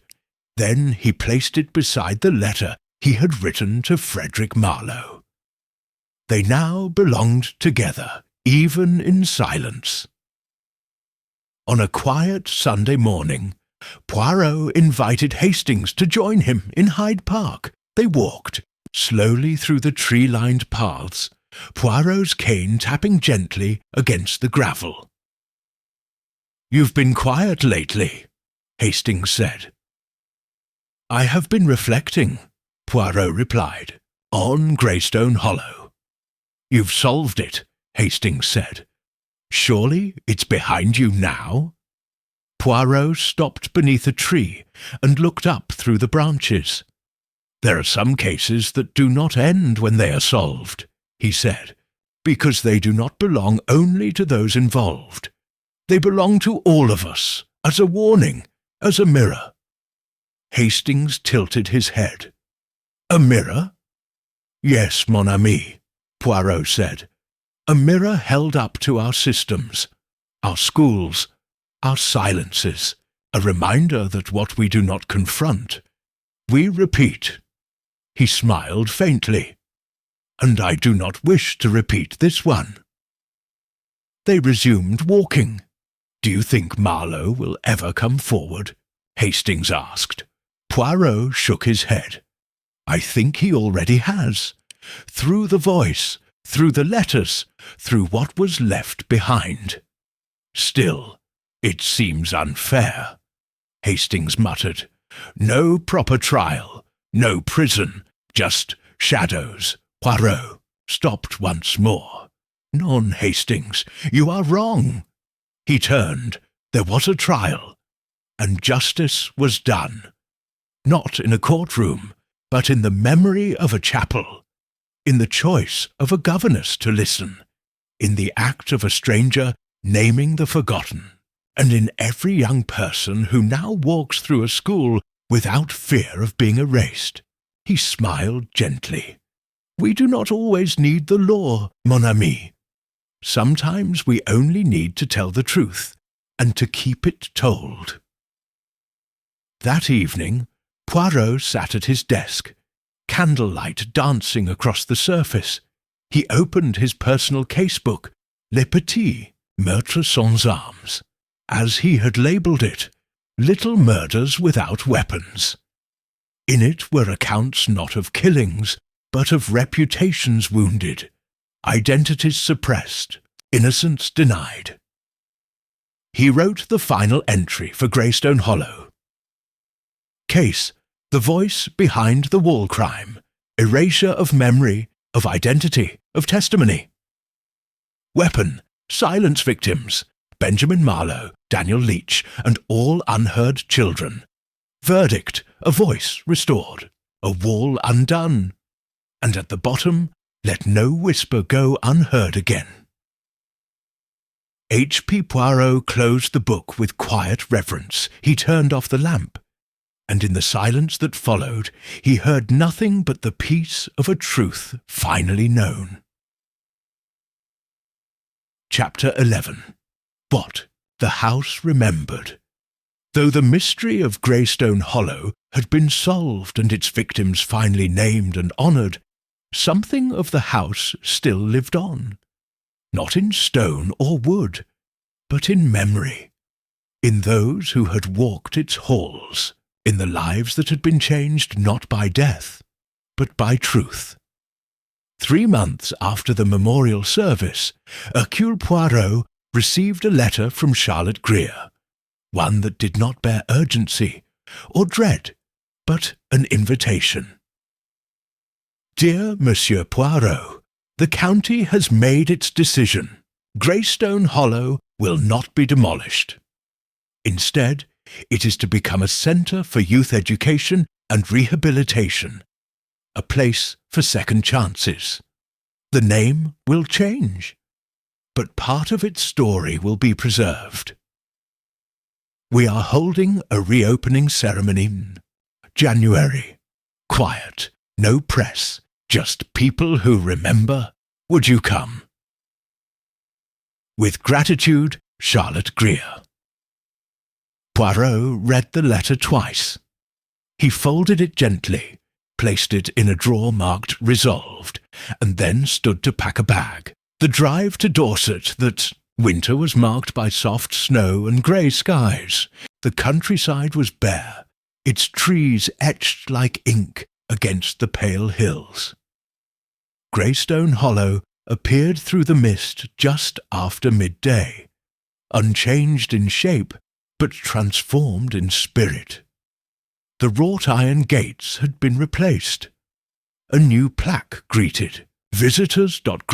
Centre for Reflection and Learning, from silence, understanding. The building had been repaired with careful restraint. The east wing had been brightened with new windows. The chapel's stained-glass windows had been restored. The blue room had been converted into a reading room, its once shadowed corners now filled with light and warmth. Poirot stood in the doorway. For a long time, taking in the transformation, Miss Greer appeared beside him. "It's strange," she said. "It's the same place, but it doesn't feel like it remembers what it was." Poirot looked around slowly. "No, mademoiselle, it remembers, but it has forgiven itself." She led him inside. There was no formal ceremony, no ribbon to cut, just a walk through the halls with a few former staff and townsfolk. A fire crackled in the main study. Laughter, real open laughter, echoed down the corridor. Poirot paused beside the chapel door. A small brass plate had been affixed beside it, the echo room. Dedicated to Daniel Leach and Benjamin Marlowe. Let every whisper be heard. He entered. Gone were the broken pews, the mildew, the chill. Now it was a quiet, rounded room. Part library, part music studio. On one shelf sat a replica of Daniel's violin. Nearby hung the sketch Frederick Marlowe had once left behind, the diagram of the hidden vent system marked in red. It was now labelled the map they made, so they would not be forgotten.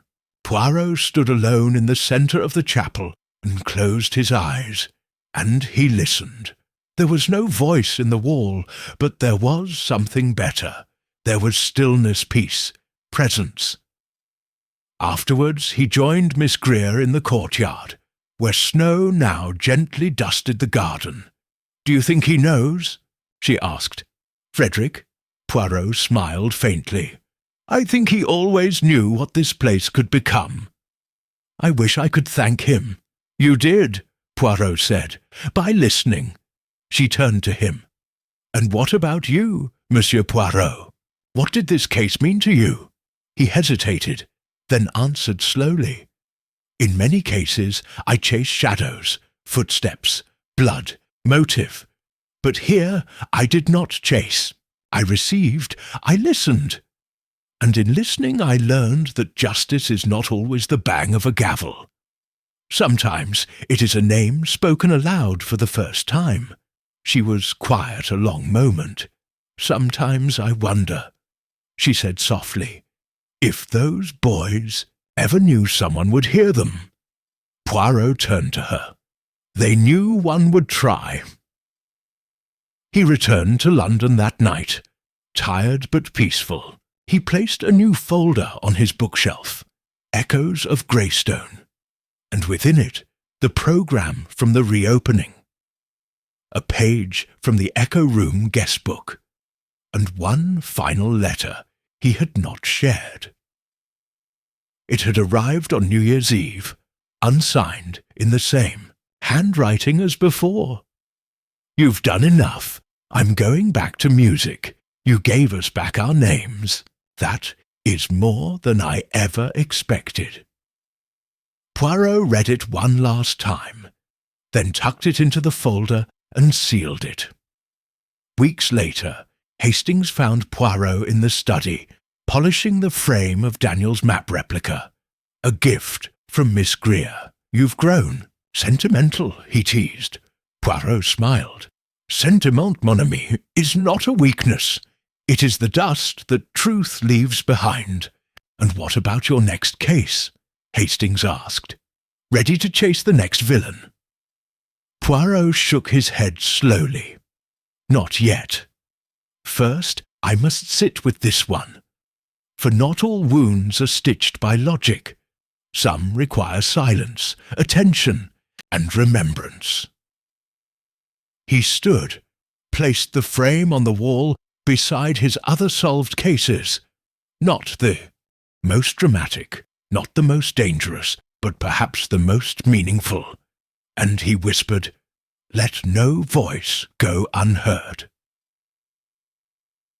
Chapter 12. The Quiet That Remains. It was on the final Sunday of February, cold, cloudless, and still, that Hercule Poirot returned once more to Ivycombe. There was no new case, no lingering suspicion, no letter hastily scrawled in the night. This journey was not one of inquiry. It was one of completion. The renovations at the former Greystone Hollow were now finished, the centre fully open.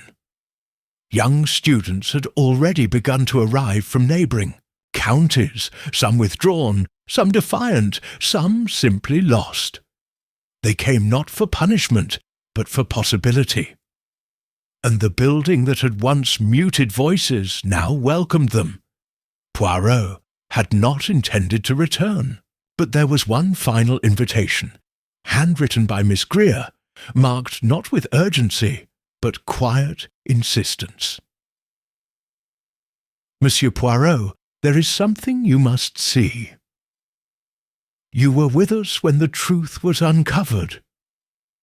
I believe you should also see what that truth has become. Yours, Charlotte." He arrived at dusk. Miss Greer greeted him at the garden gate, wrapped in a long grey coat, a ribbon fluttering at her wrist. She had changed, not simply in posture or speech, but in presence.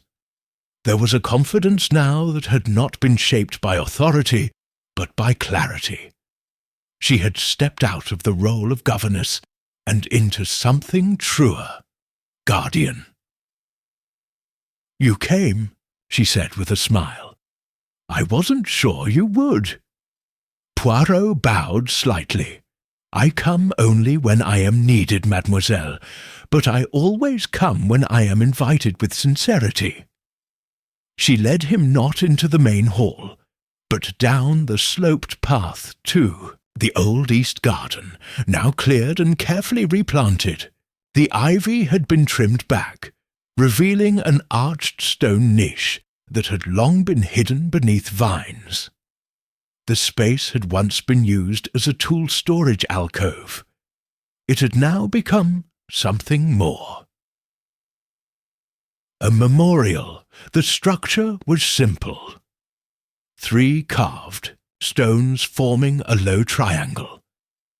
On the central slab, engraved in deep, steady strokes, was the inscription, "The ones who spoke Benjamin Marlowe." Daniel Leach, they were not believed, but they were right. And now they are remembered. Around the stone lay a semicircle of small, unmarked wooden benches. The garden was not named on any official map. It was not promoted in any newsletter.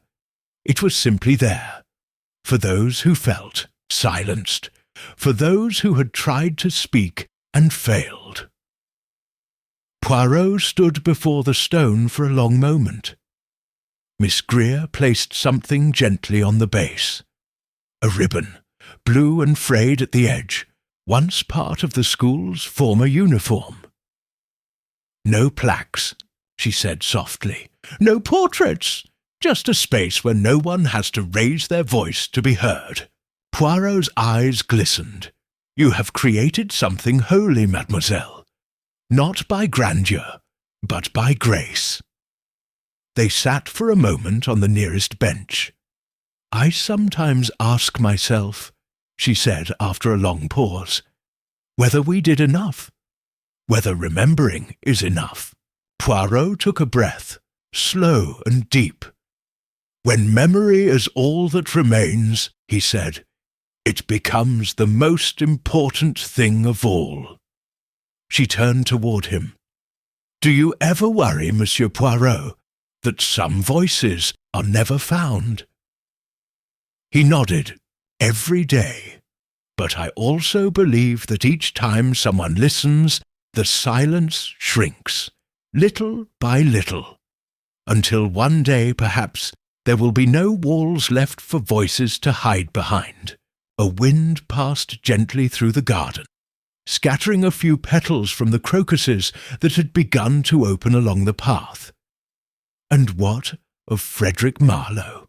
she asked. "Do you think we'll ever see him?" Poirot gave a small smile. "He is not the sort who returns for applause, but he will know, he will hear, wherever he is." She nodded slowly. "Do you think he forgave the school?" Poirot's voice was soft. "I think he forgave his brother. And that was the only forgiveness that mattered." That evening, after dinner shared with a few new instructors in the common room, brightened with colour and sound, Poirot retired early to the guest quarters now used for visiting scholars. He sat at the desk, opened his notebook, and wrote his final words on the case.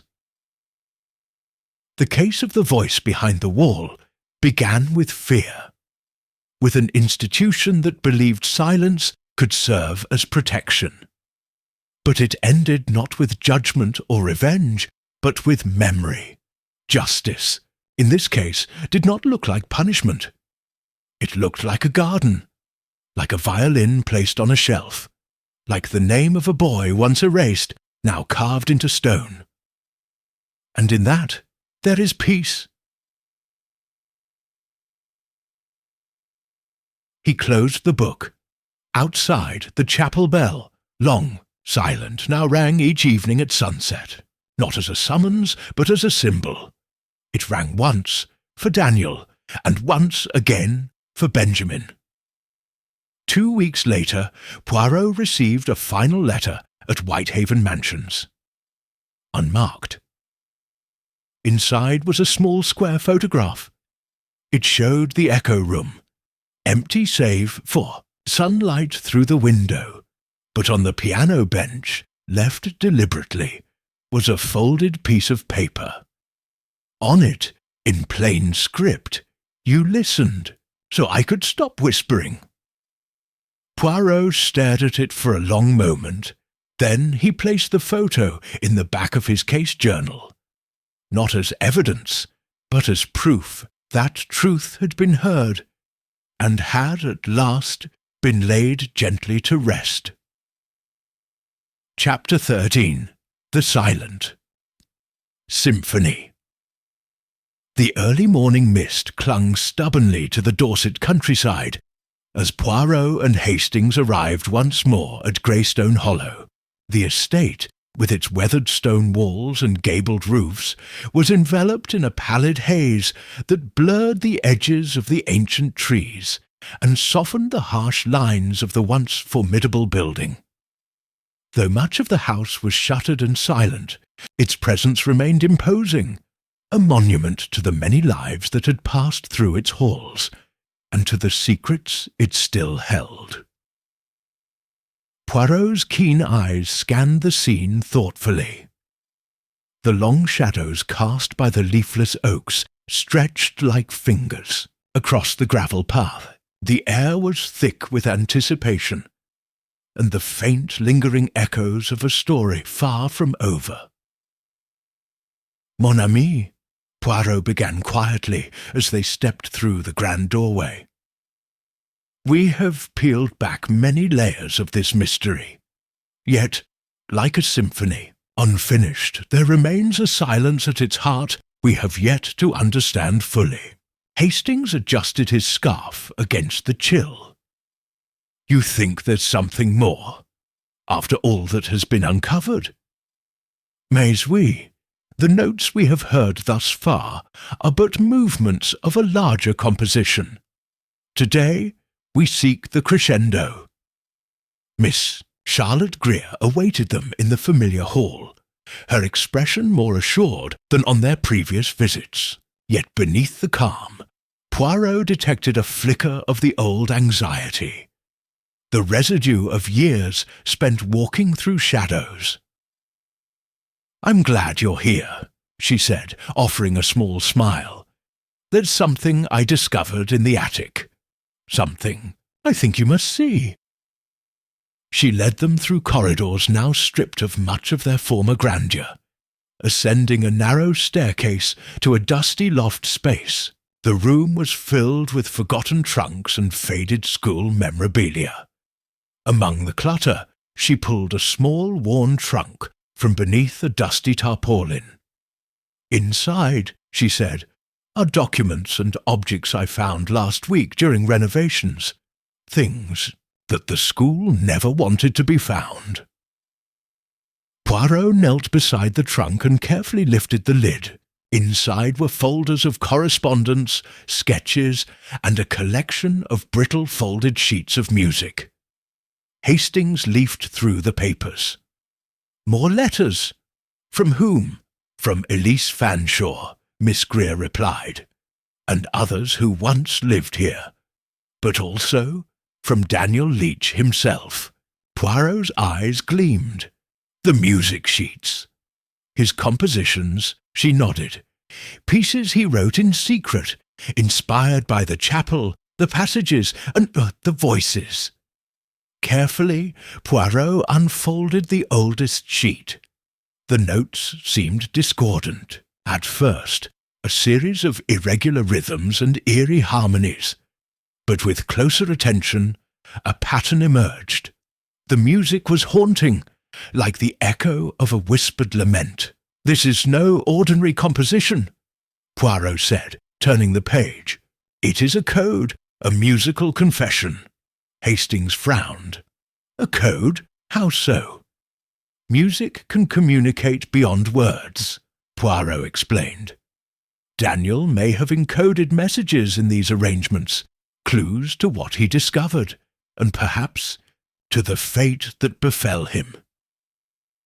They spent the morning piecing together the music, comparing notes with Daniel's letters and the architectural diagrams of the hidden passages. Slowly, a picture formed. Daniel had not only discovered the concealed vents and corridors, but had used sound itself as a means to warn and to record.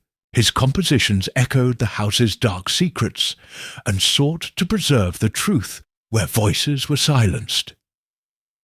Miss Greer's hands trembled slightly as she spoke. "It's beautiful and tragic." Poirot nodded gravely. A silent symphony played in defiance of enforced quiet. Later that day, Poirot and Hastings met with the local historian, a woman named Mrs. Winthrop, who had long studied the estate's past. "There are rumours," Mrs. Winthrop said softly, "that Daniel was not alone in his discoveries. Others, in the village, suspected something was wrong at Greystone Hollow, but were too afraid to speak." Poirot leaned forward. "Fear is a powerful accomplice, mademoiselle." The historian produced a fragile journal from her bag. Its pages chronicled whispered testimonies from former staff and villagers, accounts of unexplained disappearances, hushed warnings, and veiled threats. Among them was a passage that chilled Poirot. There was music, faint, strange music, from the chapel late at night. It carried a sadness that no one dared acknowledge. Some said it was a lament, others a plea. Hastings shivered. So the music was more than melody. It was a message. Exactly, Hastings. A message long buried beneath stone and silence. That evening, as twilight deepened into night, Poirot and Hastings returned to the echo room, the chapel's renovated heart. The soft glow of candlelight bathed the walls where Daniel's violin rested now, displayed with reverence. Poirot lifted the violin gently, feeling the worn wood beneath his fingers. "This instrument," he said quietly, "was Daniel's voice, his way of speaking when all others were denied him." Hastings watched, moved by the detective's reverence. "Do you think he wanted to be heard?" he asked softly. Poirot's eyes reflected the flickering flames. "More than anything. And now, through the courage of a few, he finally is." As the clock struck 10, the two men sat in contemplative silence, joined by Miss Greer, who had returned with fresh tea. "We owe much to those who dared to listen," she said, her voice steady but emotional. "To those who refused to turn away." Poirot nodded. "Injustice thrives in silence, but truth finds its way through even the narrowest cracks." The three sat together, sharing the stillness of a house at peace, for the first time in decades. Chapter 14. The turning of the tide. The early morning sun spilled through the tall windows of Greystone Hollow, casting soft beams that caught the dust motes dancing in the air. The house, once a fortress of secrets and shadows, seemed somehow less formidable now. Its heavy stones softened by time, and by the efforts of those who had fought to bring truth to light. The once cold halls now whispered not of fear, but of remembrance. Hercule Poirot stood quietly in the central hall, his fingers lightly clasped behind his back, observing the subtle transformations. Fresh flowers adorned the once neglected corners. The peeling wallpaper had been restored, and the air held a scent of hope, delicate but unmistakable. Miss Charlotte Greer entered the hall, carrying a bundle of letters carefully tied with ribbon. "Monsieur Poirot," she said softly, "the school board has agreed to reopen Greystone Hollow, transformed now as a centre for education and reflection. The past will no longer be buried." Poirot smiled faintly. "A new chapter, the most important one yet." They moved together toward the newly established gallery, where Caroline Wincombe's portrait hung once more, upright and honoured.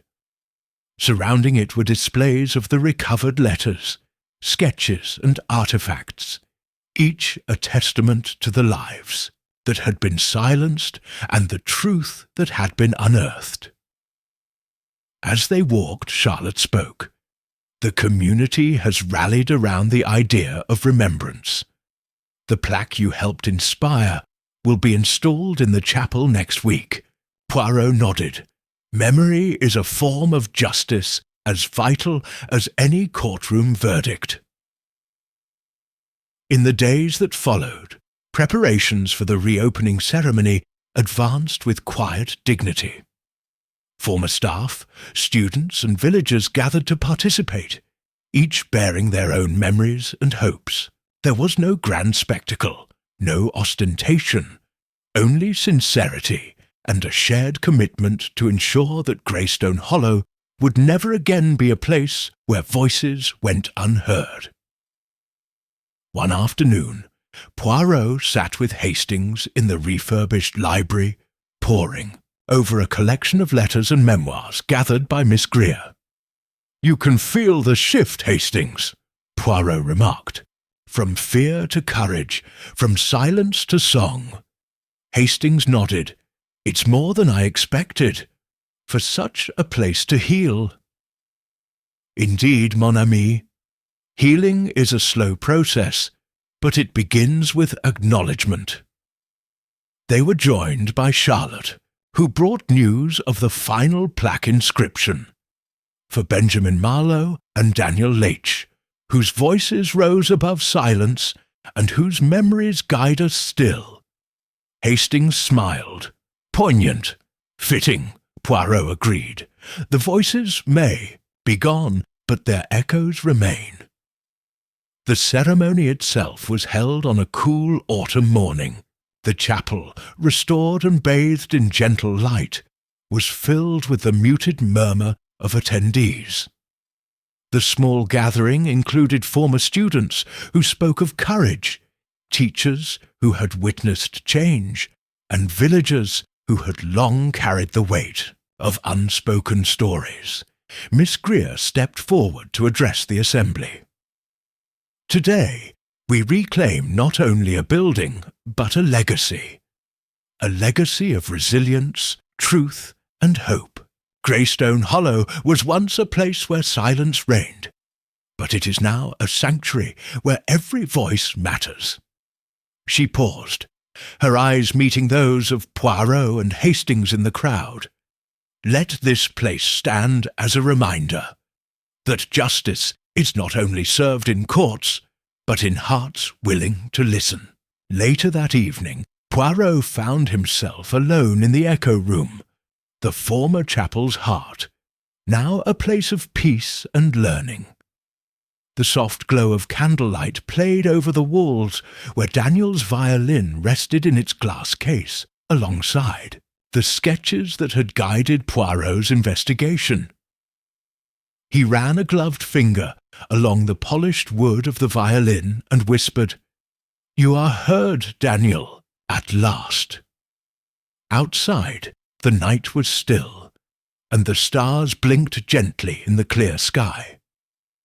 Poirot's mind drifted to the many lives intertwined with this story. Children whose innocence had been betrayed, adults who had chosen silence over truth, and those brave enough to shatter the walls of secrecy. He thought, too, of Frederick Marlowe, whose shadow had loomed quietly over the investigation, the man who had orchestrated the whispers and vanished again into the night. The following day, Poirot, Hastings and Charlotte met with local officials and educators to discuss the future of Greystone Hollow.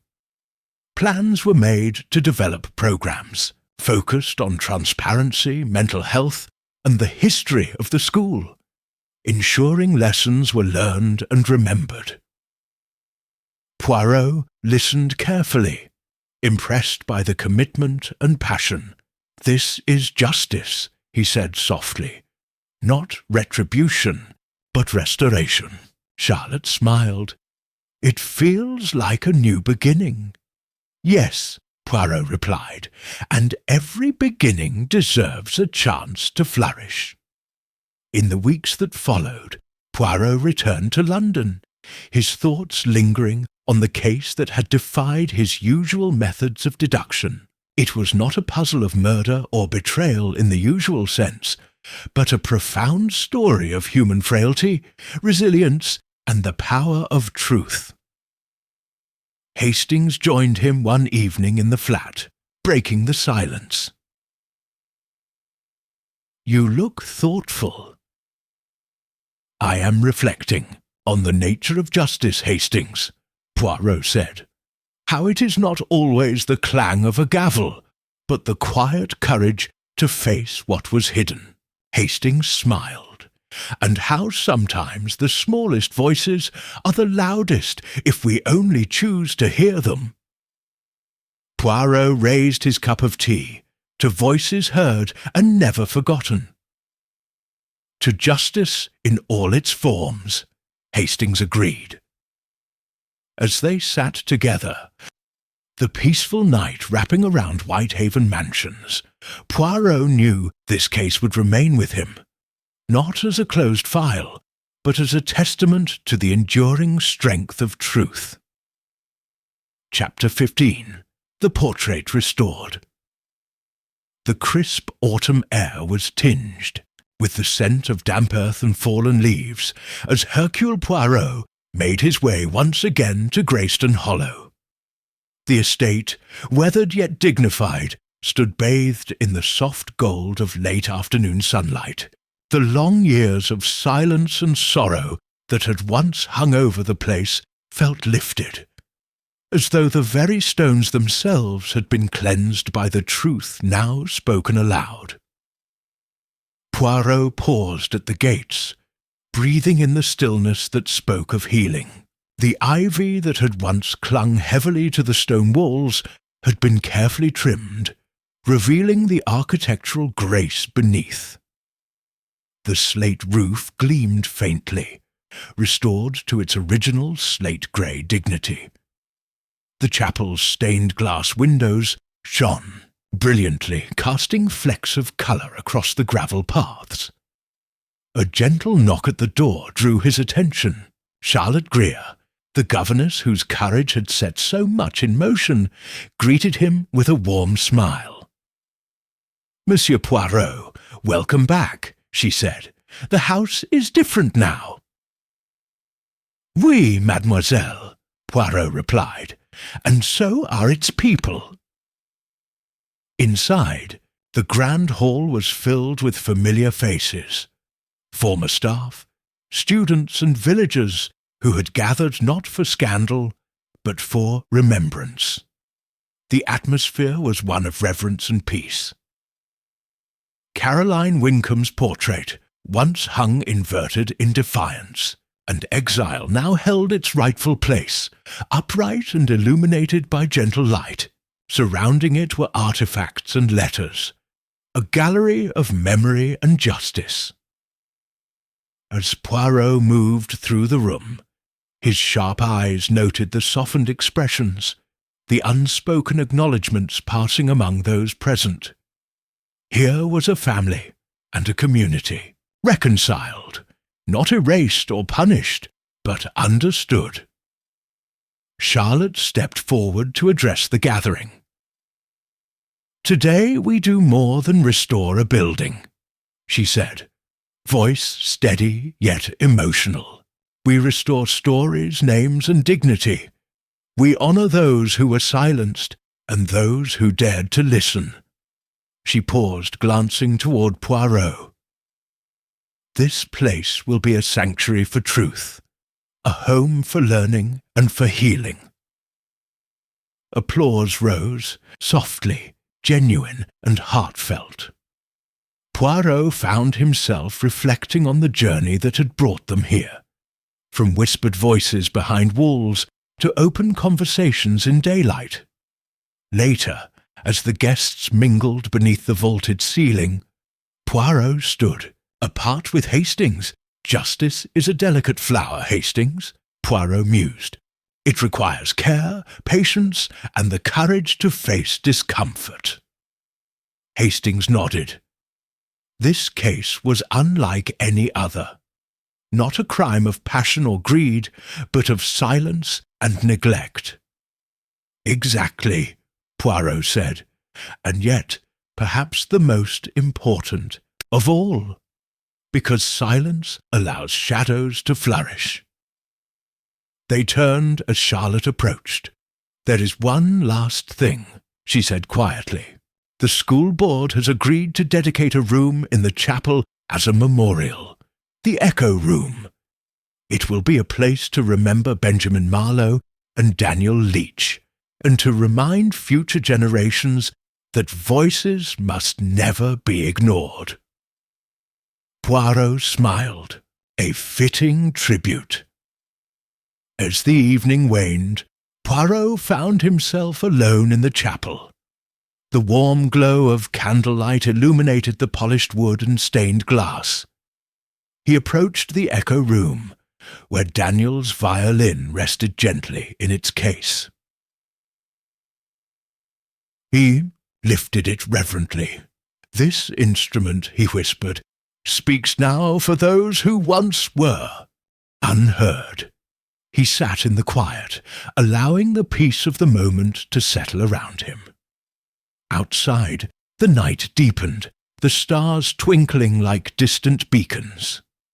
The next morning, back at Whitehaven Mansions, Poirot sat at his desk, pen in hand. He opened his casebook and began to write the final entry. Case: the voice behind the wall crime, the erasure of memory and innocence through silence. Verdict: justice restored not through punishment, but through remembrance. He paused, then wrote beneath, "It let no voice go unheard again." As he closed the book, a letter caught his eye, unsent and unopened. It was addressed to Frederick Marlowe, the brother who had orchestrated the voice in the walls to make the forgotten heard. Poirot smiled softly. "You have been heard." Weeks later, Poirot and Hastings met in Hyde Park.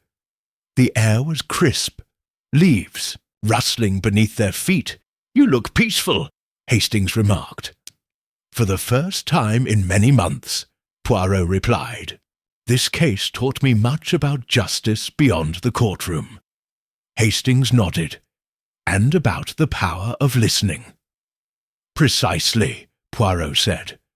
"Sometimes the most profound victories come not from unveiling villains, but from giving voice to the silenced."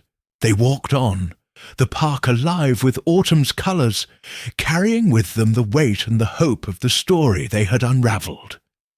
And so the tale of Greystone Hollow came to its close, a story of shadows lifted, of voices restored, and of a house transformed from a prison of silence into a sanctuary of remembrance. The inverted portrait, once a symbol of hidden pain, now hung upright, a testament to the resilience of truth and the enduring strength of those who dare to speak.